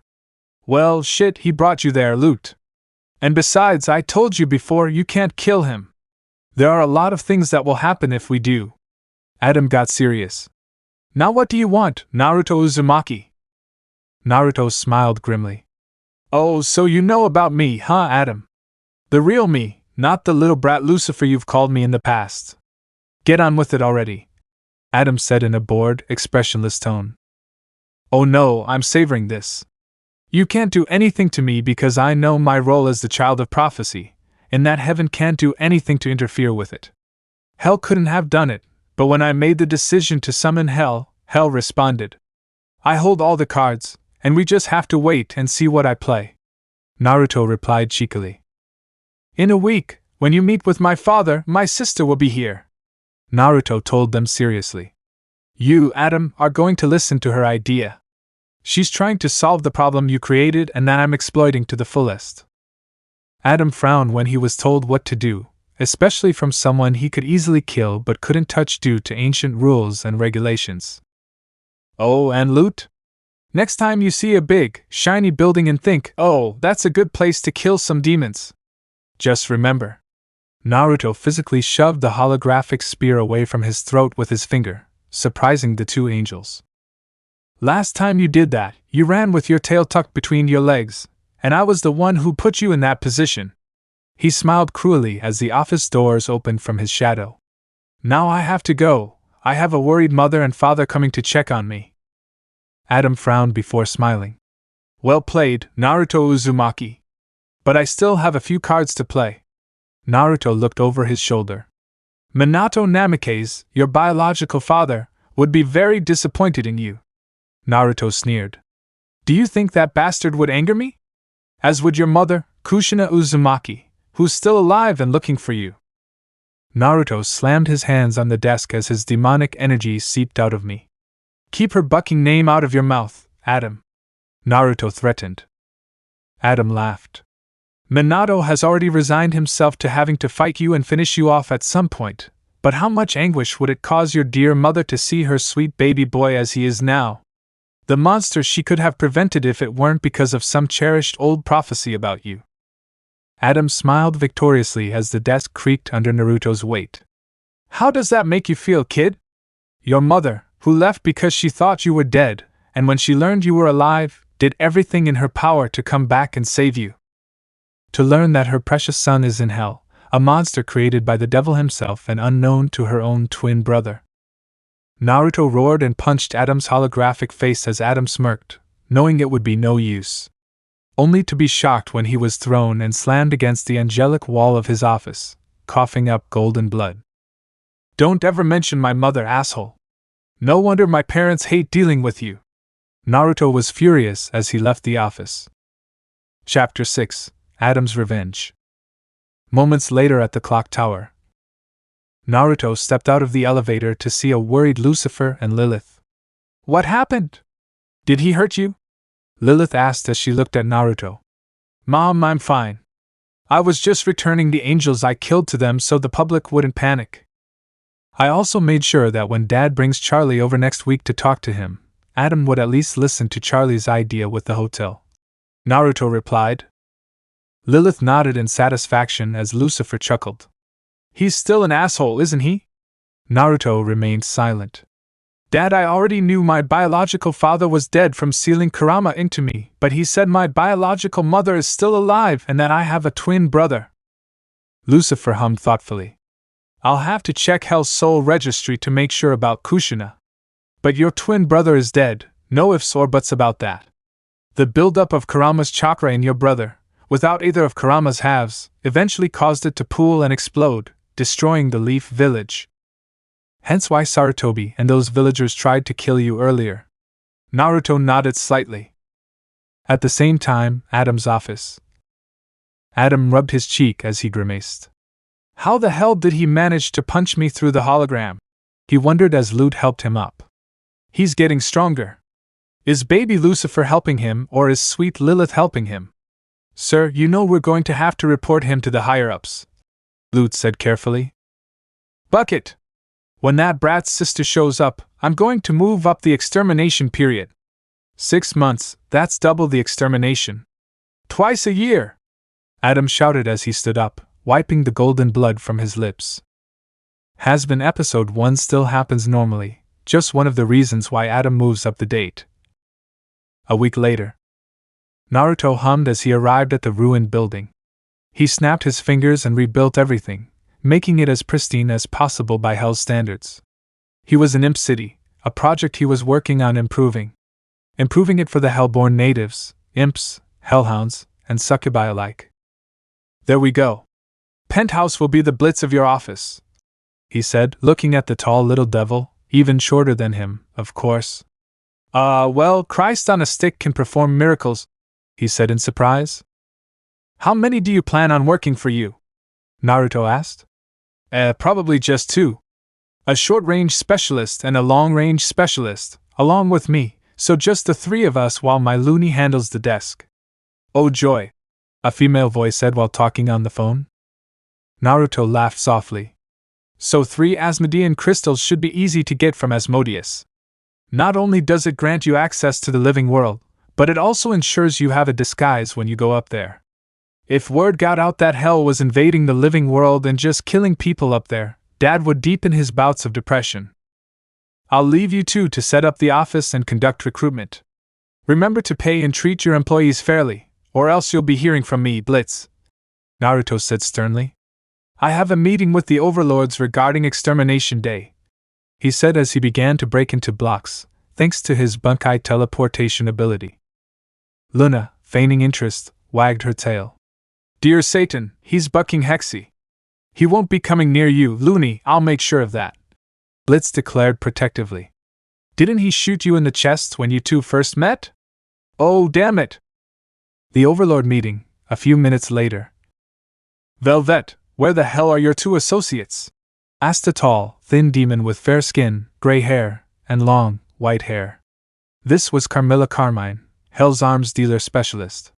Velvet, the aforementioned, simply fooled her while on the phone.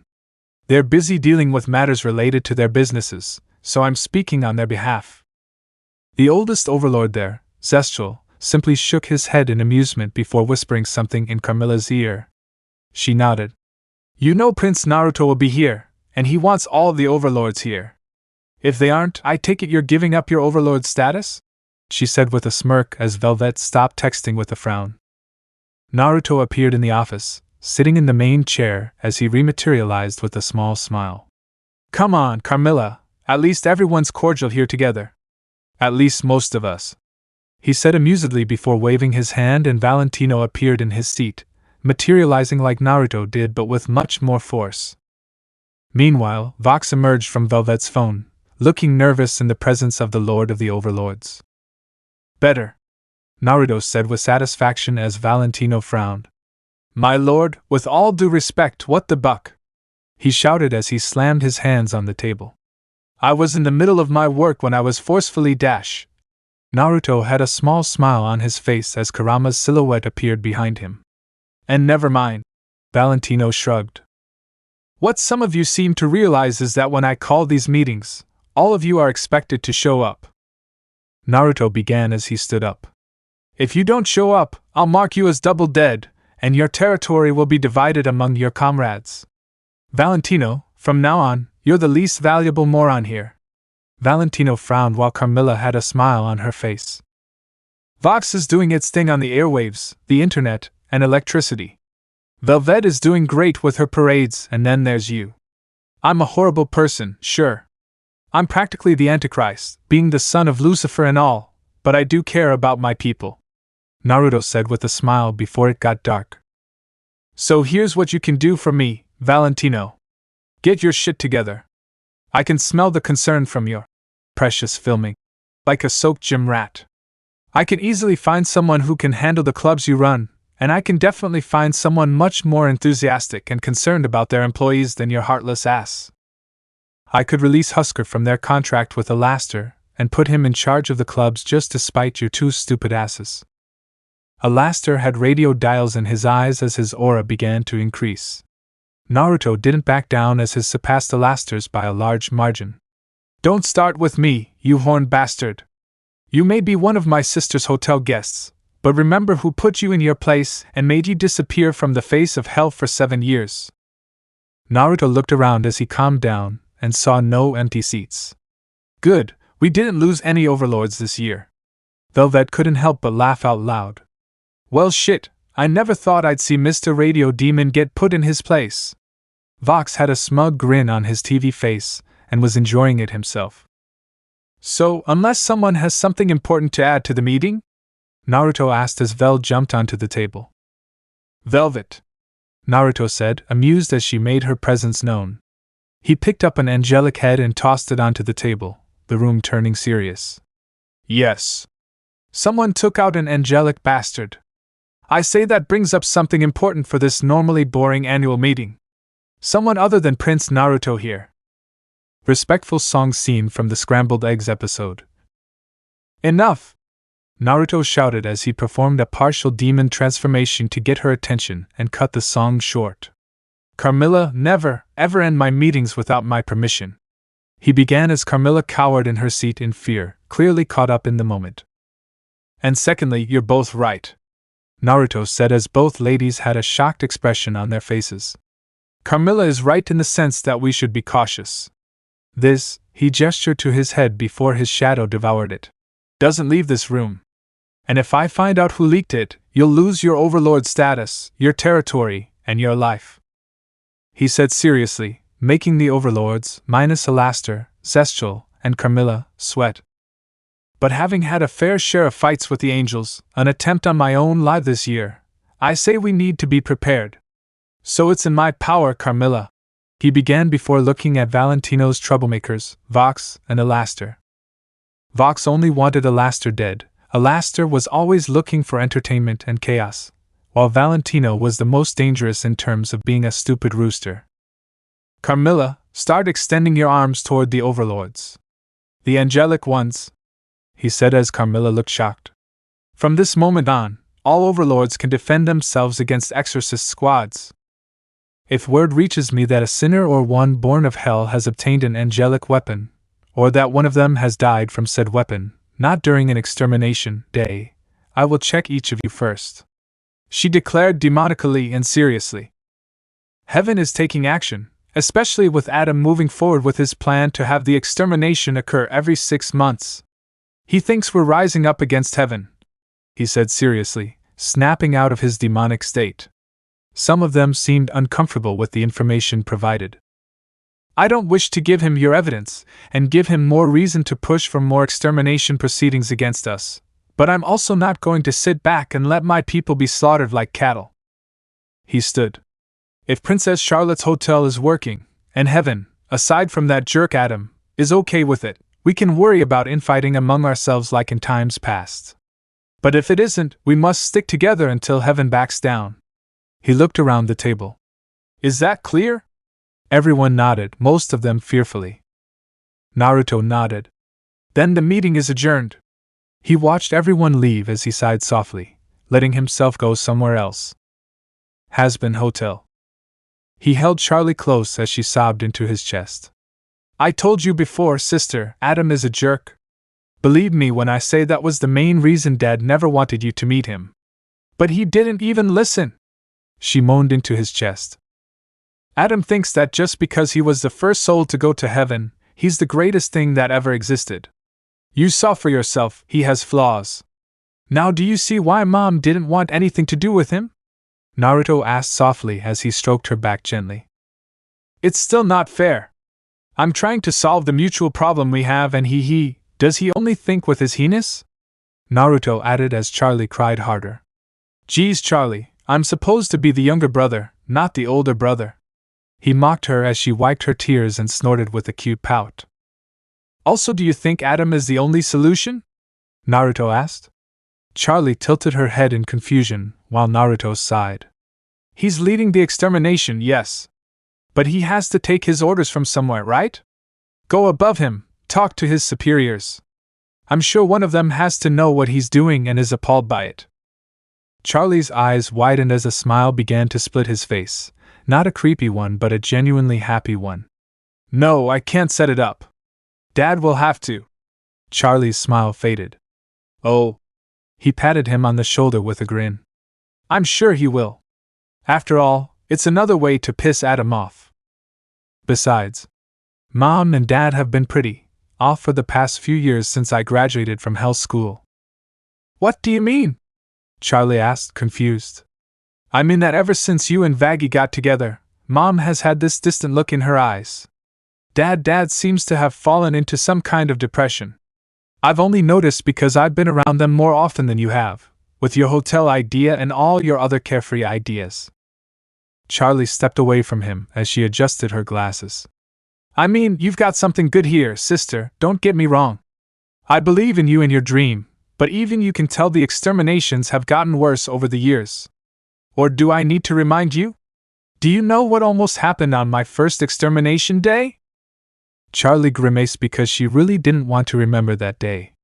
Naruto had almost died that day, a lonely boy on the streets of Pentagon City when she was supposed to be watching him. Leviathan had been busy that day, doing business with his father in envy, and Naruto just wanted to explore. The most terrible day for that, of course, was Extermination Day. It may not be much better, especially considering I let our people do as they please, but I won't let anything harm our family. You, Mom, Dad, Octavia, Vaggie, nothing will happen to any of you while I'm able, he said softly. You need to learn to bring out the worst in your powers if you wish to do the same. You never know what the future holds for Charlie. She nodded grimly, not enjoying the full use of her demonic powers and would rather use them to spread joy and happiness to her people. His tone turned mocking. Especially if you have plans to make me Vaggie's uncle. Charlie turned red and pushed him. Damn it, Nero! Don't embarrass me like that! He laughed and waved before disappearing in a puff of smoke, revealing himself to be a shadow clone. Carmine Attic. Naruto, the real Naruto, had his hands behind his back. Carmilla and her daughters watched respectfully, wary and fearful. I'm not angry or disappointed in Carmilla. I would have done the same thing if they had targeted Charlie or Octavia. Carmilla let out a sigh she didn't know she was holding until she glanced in his direction with Naruto's slightly red eyes. What bothers me is Velvet drawing attention to others. It's one thing if I can kill them, due to my greater capabilities as a prince and my own status as a Jinchuriki, but for a random interrogation. I thought who killed the angel? Wasn't it me? It was sloppy work, Carmilla. I know you had your daughter's well-being at the forefront, but damn it! He growled before cooling off, withdrawing the demonic power he was losing. Breathing in and out, he continued. It was risky, but it's something you knew about before. After all, this is your punishment, isn't it? The Carmine trio looked down sadly. Carmilla was an arms dealer for a mafia family in life, and she did so to give her daughters the best life possible. Her daughters were kidnapped, and for the inconvenience of going to the family she was deeply loyal to, she and her daughters were shot and killed by said mafia family. Carmilla knew she would go to hell for what she had done, believing her daughters were truly innocent, but as punishment from heaven, the mother and daughters were sent to hell for their transgressions. He let them think about it while his shadow clone's memories returned to him. I have a feeling my sister's meeting with Adam's bosses won't go as she expected, knowing how much of a jerk he is. Before the extermination, I want you to test her resolve. Carmilla had a confused expression on her face. My lord? Naruto closed his eyes and opened them. Call it a feeling. It is hell, after all. He turned to them. I have other matters to attend to, Carmilla. Keep up the excellent work. He broke away while using his Bunkai teleportation, his presence disappearing from the office room. Naruto's private property, 1 hour later. He held his necklace, clutching the Asmodean crystal as he spoke the location. Outskirts of Konoha. The portal opened as he entered, using a henge to disguise himself as a normal wandering samurai.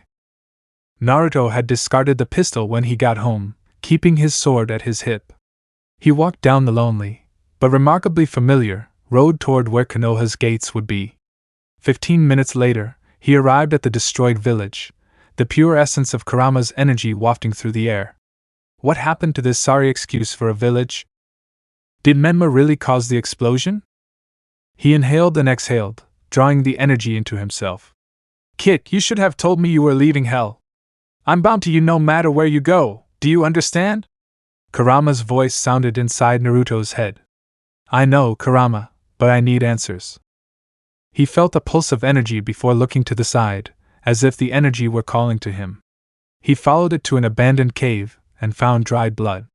Familiar but from where? He grimaced as the blood felt familiar but in an unfamiliar way. Disappear.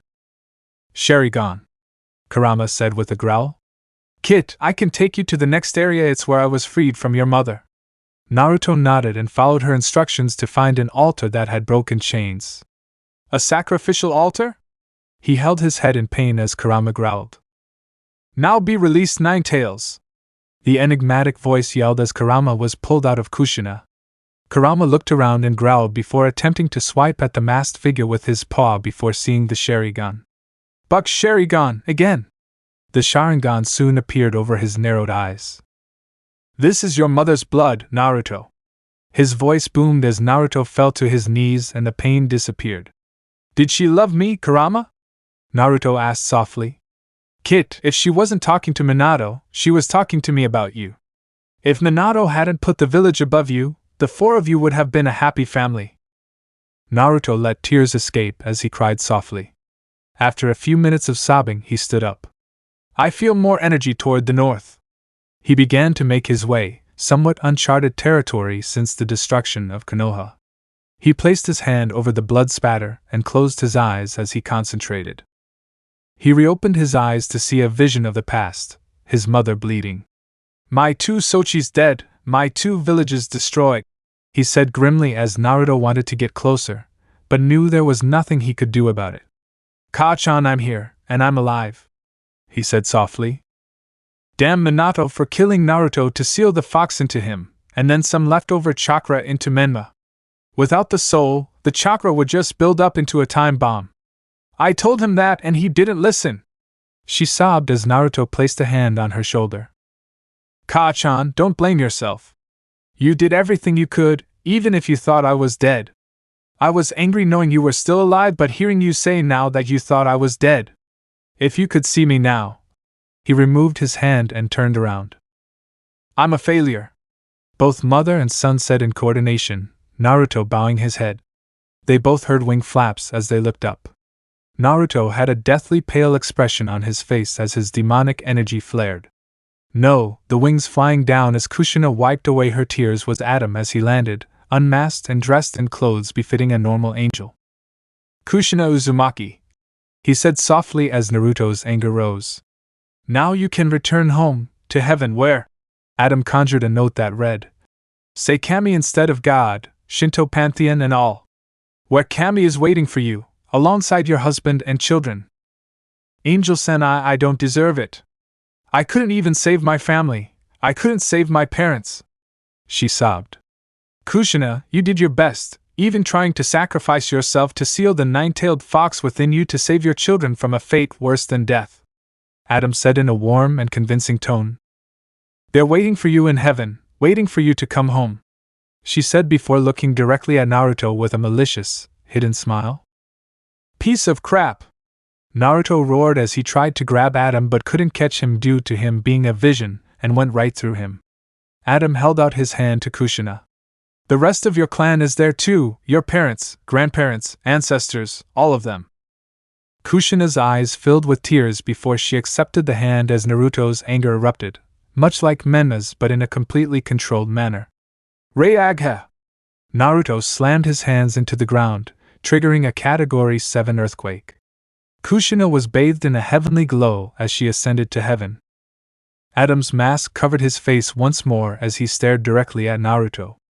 Ha ha ha ha ha, you got hit, you little hitch! Adam mocked as he repeatedly pointed his finger at Naruto's torso. Naruto may not have felt it, but he did feel the first man's phantom touch. Look, I may have been doing this in the past, and you're probably wondering how the hell I can see or talk to you right now. The answer is godly powers, hitch! Adam started laughing as Naruto growled. Oh, don't even try that physical stuff! It won't work because you're just seeing a vision from the past. I bet you're raging right now, wanting to put your hands around my neck and strangle me. Even though I'm perverted, I don't swing like that. He started rolling on the ground, laughing heartlessly at Naruto. I swear on my father Lucifer, I will finish you off, Adam, even if I have to travel through heaven to get to you. Naruto snarled, turning into a Morningstar demon. Adam smiled grimly. You can swear to your dear old adoptive dad all you want, but the fact remains I hold all the cards, and I haven't played them all. Oh, and something funny about your little kingdom here? Adam put a finger to his chin before laughing out loud. It's free real estate, baby. The vision faded as Naruto growled. Chapter 7, Stairway to Heaven? Free real estate? What the hell does she mean by that? Naruto thought before hearing the flapping of multiple wings. He looked up and saw an open portal and Terminators pouring through it. He smiled dangerously. Kid, there's no time. The time difference between here and hell is long. Charlie's meeting with Adam's superiors is tomorrow. If we stay and fight, we'll miss him, and I know how much you want to support her and plead your own case. Naruto's eyes widened before he crossed his fingers, and in a giant plume of smoke, several Naruto clones took off in all directions. Find him. The commander and lieutenant want you to bring him to the meeting to use as a bargaining chip against the fallen. All the angels went out in search of him, but if one looked closely, there was a small rabbit hole directly below Naruto, where he was hiding. He came out of there, cornered like a rabbit, before letting go and quickly opening a portal back home. She frowned gently before calling Octavia. Octavia, I know it's been a while since we've talked. I'm busy dealing with my sister's situation, but I can spend next week with you. Octavia replied, almost screaming, before hearing Naruto explain the situation. Okay, Naru, just be careful, okay? I don't like you having to deal with this heaven stuff, on top of spending so much time away from me. If it weren't for Charlie, I wouldn't even bother Tavia, you know that. He paced around the room before donning a cloak and beginning to use hand signs to make small, intricate changes to his appearance. The reason for so many was that it would be harder to spot him and allow him to leave as just another sinner, someone Charlie needed to help her plead her case. And if necessary, speak up for her and defend her in Vaggie, especially if Adam would be there. Hazbin Hotel, 10 minutes before the portal opens. Naruto arrived in his blocky teleportation as Vaggie and Charlie told the staff to just have fun that night, but to be careful. Naruto took on the appearance of a one-tailed fox. The normal nine-tailed form would have given away who he was. Kurama, in the form of a small fox, sat on his shoulder. I hope you know what you're doing, Kit. Naruto nodded, while Kurama himself also gained a unique tail. I'll pretend I'm mute and that you can talk, as if it were a familiar. He hummed thoughtfully, having watched a session of them after Extermination Day 5 months ago while turning it over in his head. Flashback. Naruto watched as angel dust stormed out of the room after Charlie tried once more to get the spider demon to open up. Naruto rolled his eyes.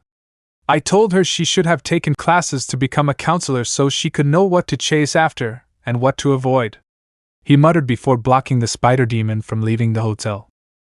Let me go, Angel said dangerously as Naruto narrowed his eyes. If you go, I'll go with you so we can talk. Angel chuckled mirthlessly. Oh great, little brother's going to attack my brain. Not really, but sometimes letting out frustration can help, Naruto said calmly as Angel scoffed. Fine.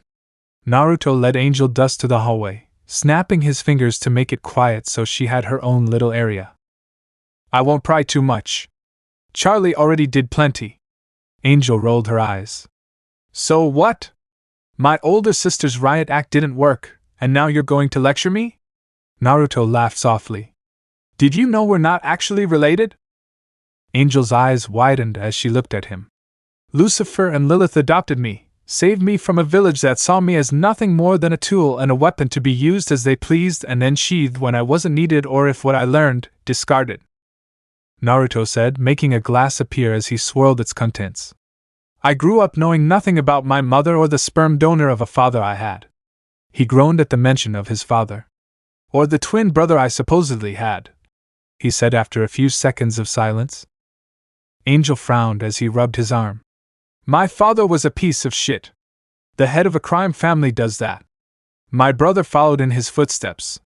I did for a while before I got hooked, and well, he died. Naruto nodded. And my twin sister, Molly's shit. There was a situation where she and I were kidnapped by a rival family, and Dad didn't think it was worth the effort to save either of us. He still had his eldest son and his heir after all, so we both got killed. Naruto frowned as he saw that Angel's tough act was quickly crumbling. Molly, she was so innocent. She stayed away from that thing of ours and just wanted to be a dancer or a movie star, whatever she could do the most. When I died, the first thing I did after waking up was check on her to make sure I was safe, but I never found her. Naruto handed Angel the glass as he drank it. Do you think if this redemption Charlie seeks is real, you'll find it in heaven? Angel breathed in and out. Yeah, I don't give a shit about Dad or Nis, but Molly? She should never have been born into this family. But I miss her. Naruto nodded before leaving the silent zone and told Angel to stay in his room for the night. Flashback over. Are we ready, princess? Kurama asked as Naruto pulled his hood over his head, just to reduce the risk of being recognized. Charlie was unloading a large suitcase full of clothes. Kurama and Naruto's sweat dropped. You know it's only for a day, right? Kurama asked as Vaggie sighed. I tried to tell her the same thing, but she didn't listen. She was so excited that she quickly packed everything she could. The celestial portal opened for them as Naruto raised an eyebrow. How badly do you want to get laid? Are we walking into a trap? Kit, it's not all about Adam. If your father really managed to secure this meeting, it will be good for Charlotte, you know that. Just try to keep a level head and let your anger reign. Believe me, I'm just as angry as you are about what Adam did to Kushina. Charlie grabbed Naruto's hand and pulled him along. Vaggie followed. The gates of heaven. They stepped out of the portal to the gates of heaven.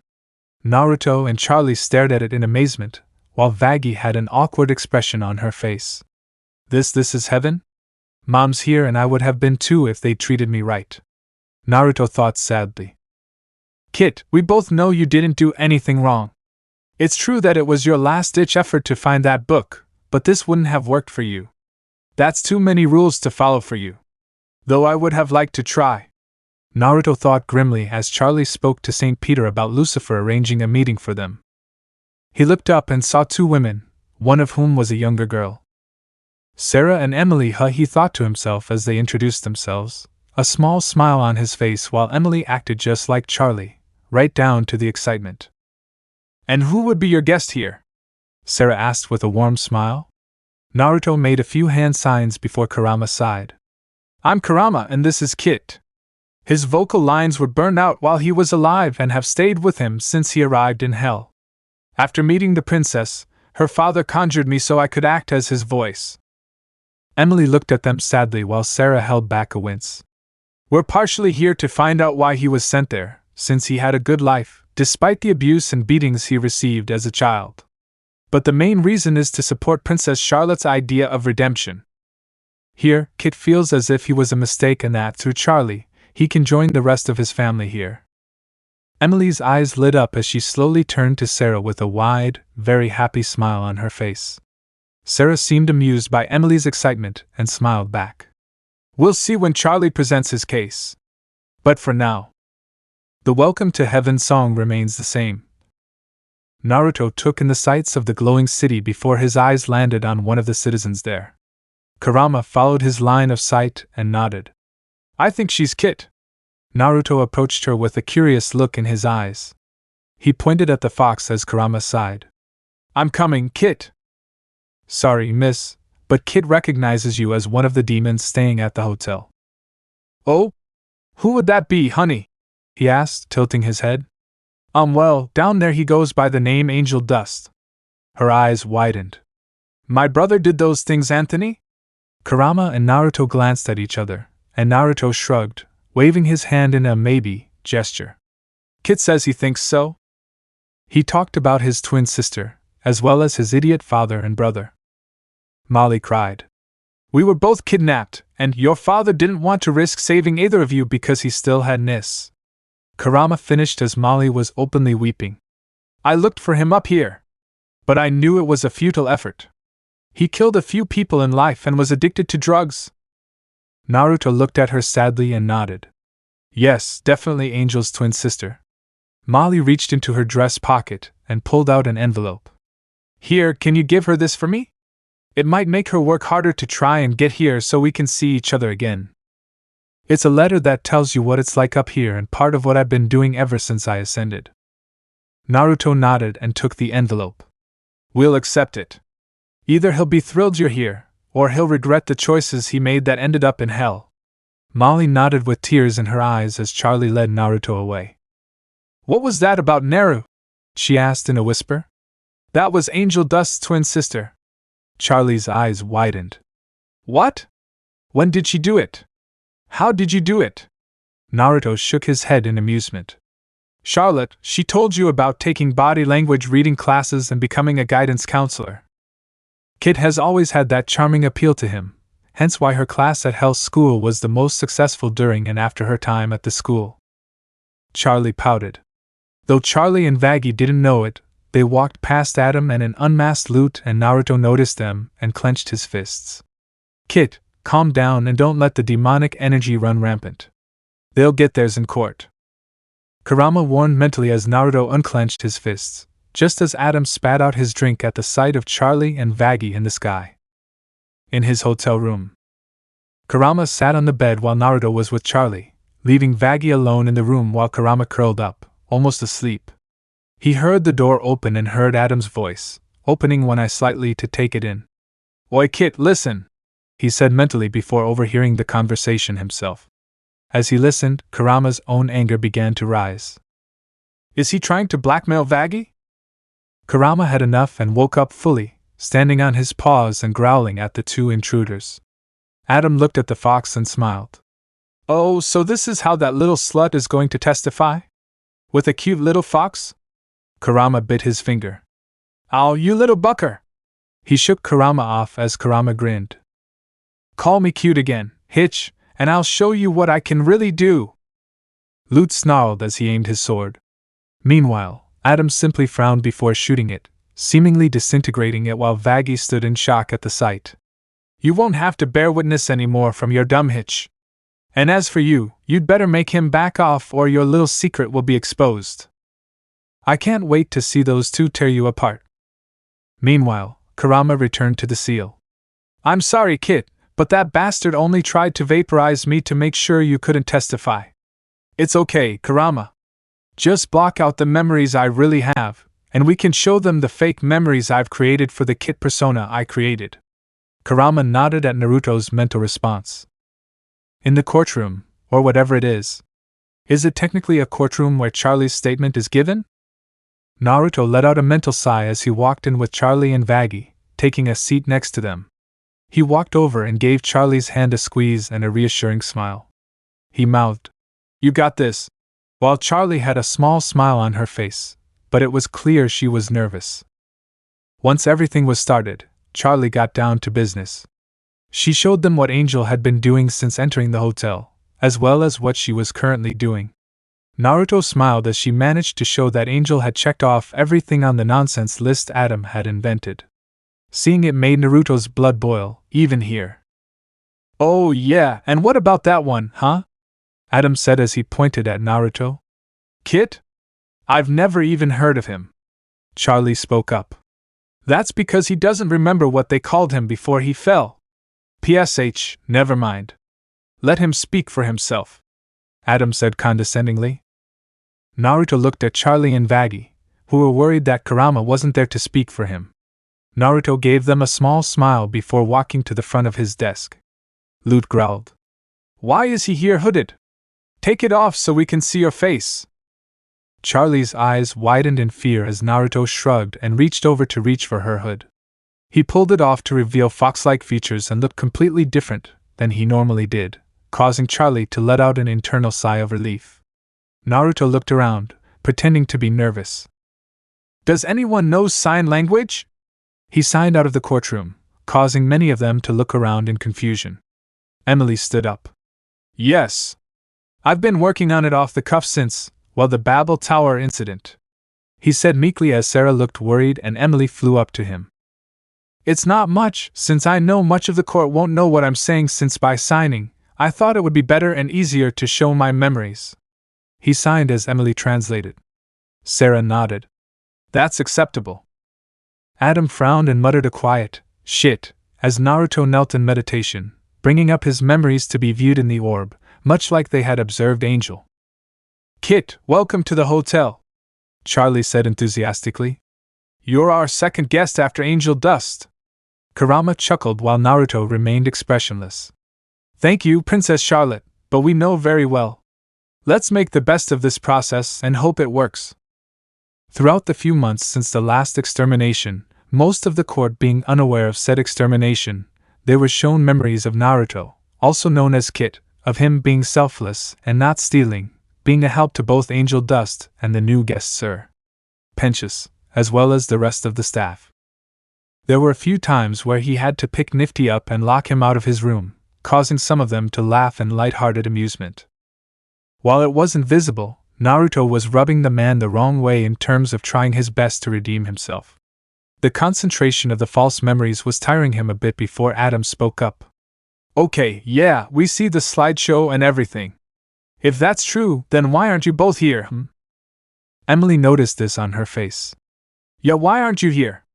The court began to murmur amongst themselves in agreement and debate. Charlie had a serious expression on her face. Wait, don't any of you know what it takes to get someone into heaven? She asked tersely as Naruto shut down his memories, taking his place next to Vaggie with a small look to show his agreement. This questioning ends now. We know when a soul arrives. We know that when they undergo divine judgment, it is our job to ensure those souls are saved. Beginning of you didn't know. But she was right, Sarah, Emily said. She showed us that not just one soul but two souls can improve. They saw the light, Sarah. They checked all the boxes you said would prove a person deserved a second chance. Now we turn our backs on her. Is there no second look? It's not as simple as you think. Sarah spoke in return, looking to the side. Not everything is written in ink. Charlie stood up and sang. It's not fair, Sarah. Vaggie looked alarmed. Careful, Charlie. Keep a cool head. Charlie shrugged. No! Don't you care, Sarah? Naruto looked at Vaggie and placed a reassuring hand on her shoulder while keeping her within reach, before turning and glaring deadly at Adam and Lute. Just because someone's dead doesn't mean they can't decide to change their ways. Turn over a new leaf and escape the fires of hell. Sarah looked at her with sadness in her eyes. I'm sure you wish it were so, but there are many things you don't know. Lute sat up. What are we talking about? Some drug-addicted bore who's already screwed up. Don't even get me started on that little furry one. They shot like hicks in a spider's mouth. This argument is petty and pointless. Naruto yelled through his fists, as his eyes narrowed dangerously as Lute put on his mask. Both she and Adam's stupid, bullshit comments were bringing him dangerously close to his breaking point. There are no questions to be asked. You're godless, closed cases. Have you forgotten that hell is forever? Adam took control as he mocked the fox who was glaring at him. A man only lives once, see you in a month. I must say I can't wait to. Adam, Sarah warned. Get down there and exterminate yourself. Emily's eyes widened in horror as Adam realized he'd screwed up. Wait. Bullshit. What are you saying? Let me get this straight. You go down there and kill those poor souls? Charlie looked at Emily in surprise. You didn't know? Oops. Guess the cat's out of the bag, Lute said mockingly. What's the big deal? Adam said with his hands up. Sarah, tell me you didn't know. Emily pleaded because Naruto had his own hopes for the Seraphim. I thought, since I'm older, that's my burden to bear. Naruto looked down as Emily expressed what she wanted to say, her tone horrified. No, Sarah flew down and took Emily's hands. You have to listen, it was a very difficult decision.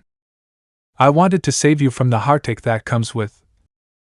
Naruto saw the fire in Sarah's eyes as she had a reassuring smile on her face, but he knew it held the guilt she had for letting Adam do what he wanted and not wanting to deal with the consequences if she was wrong. Do what was necessary. Emily looked angry.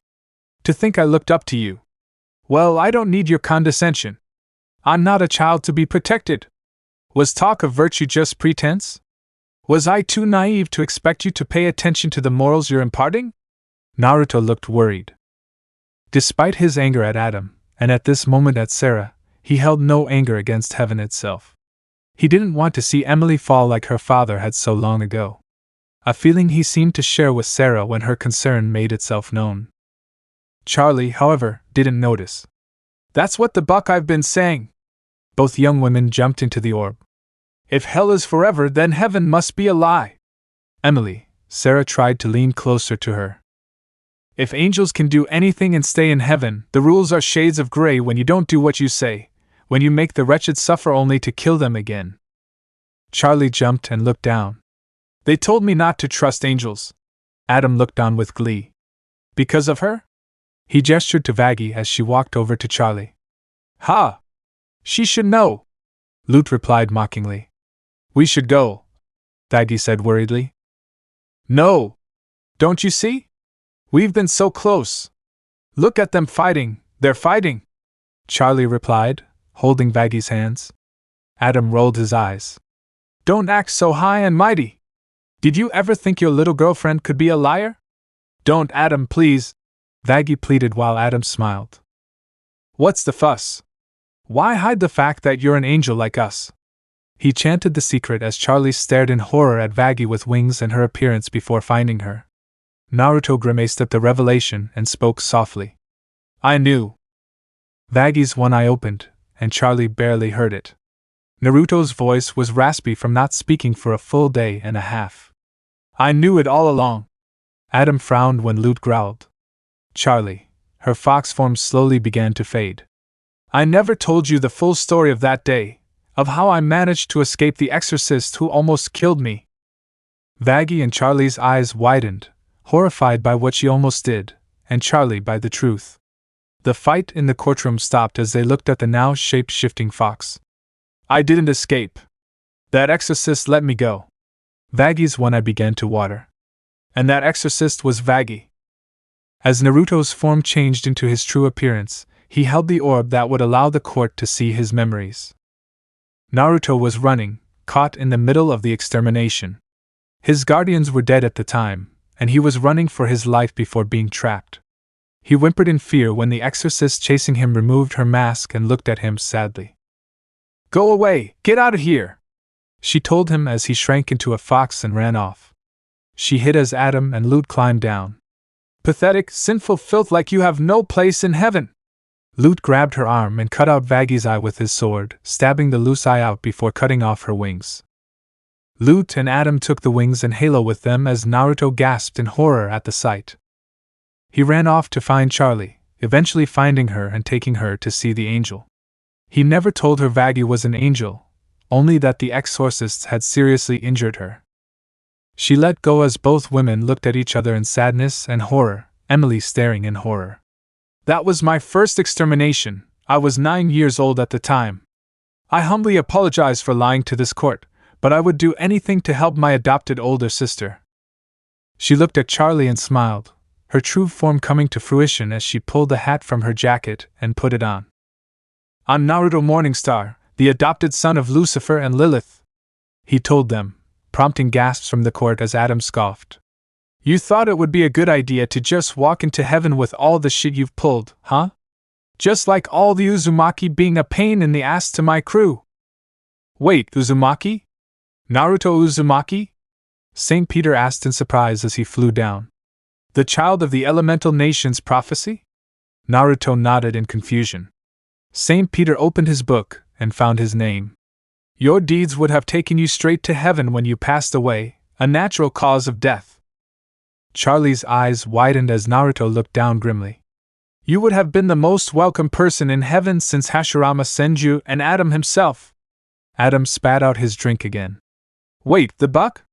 Son, what happened? Peter asked worriedly. He showed them his childhood memories, all the way up to leaving with Lucifer and Lilith. I've always wondered why my prayers went unanswered, but being here, hearing all this pleading, I know why.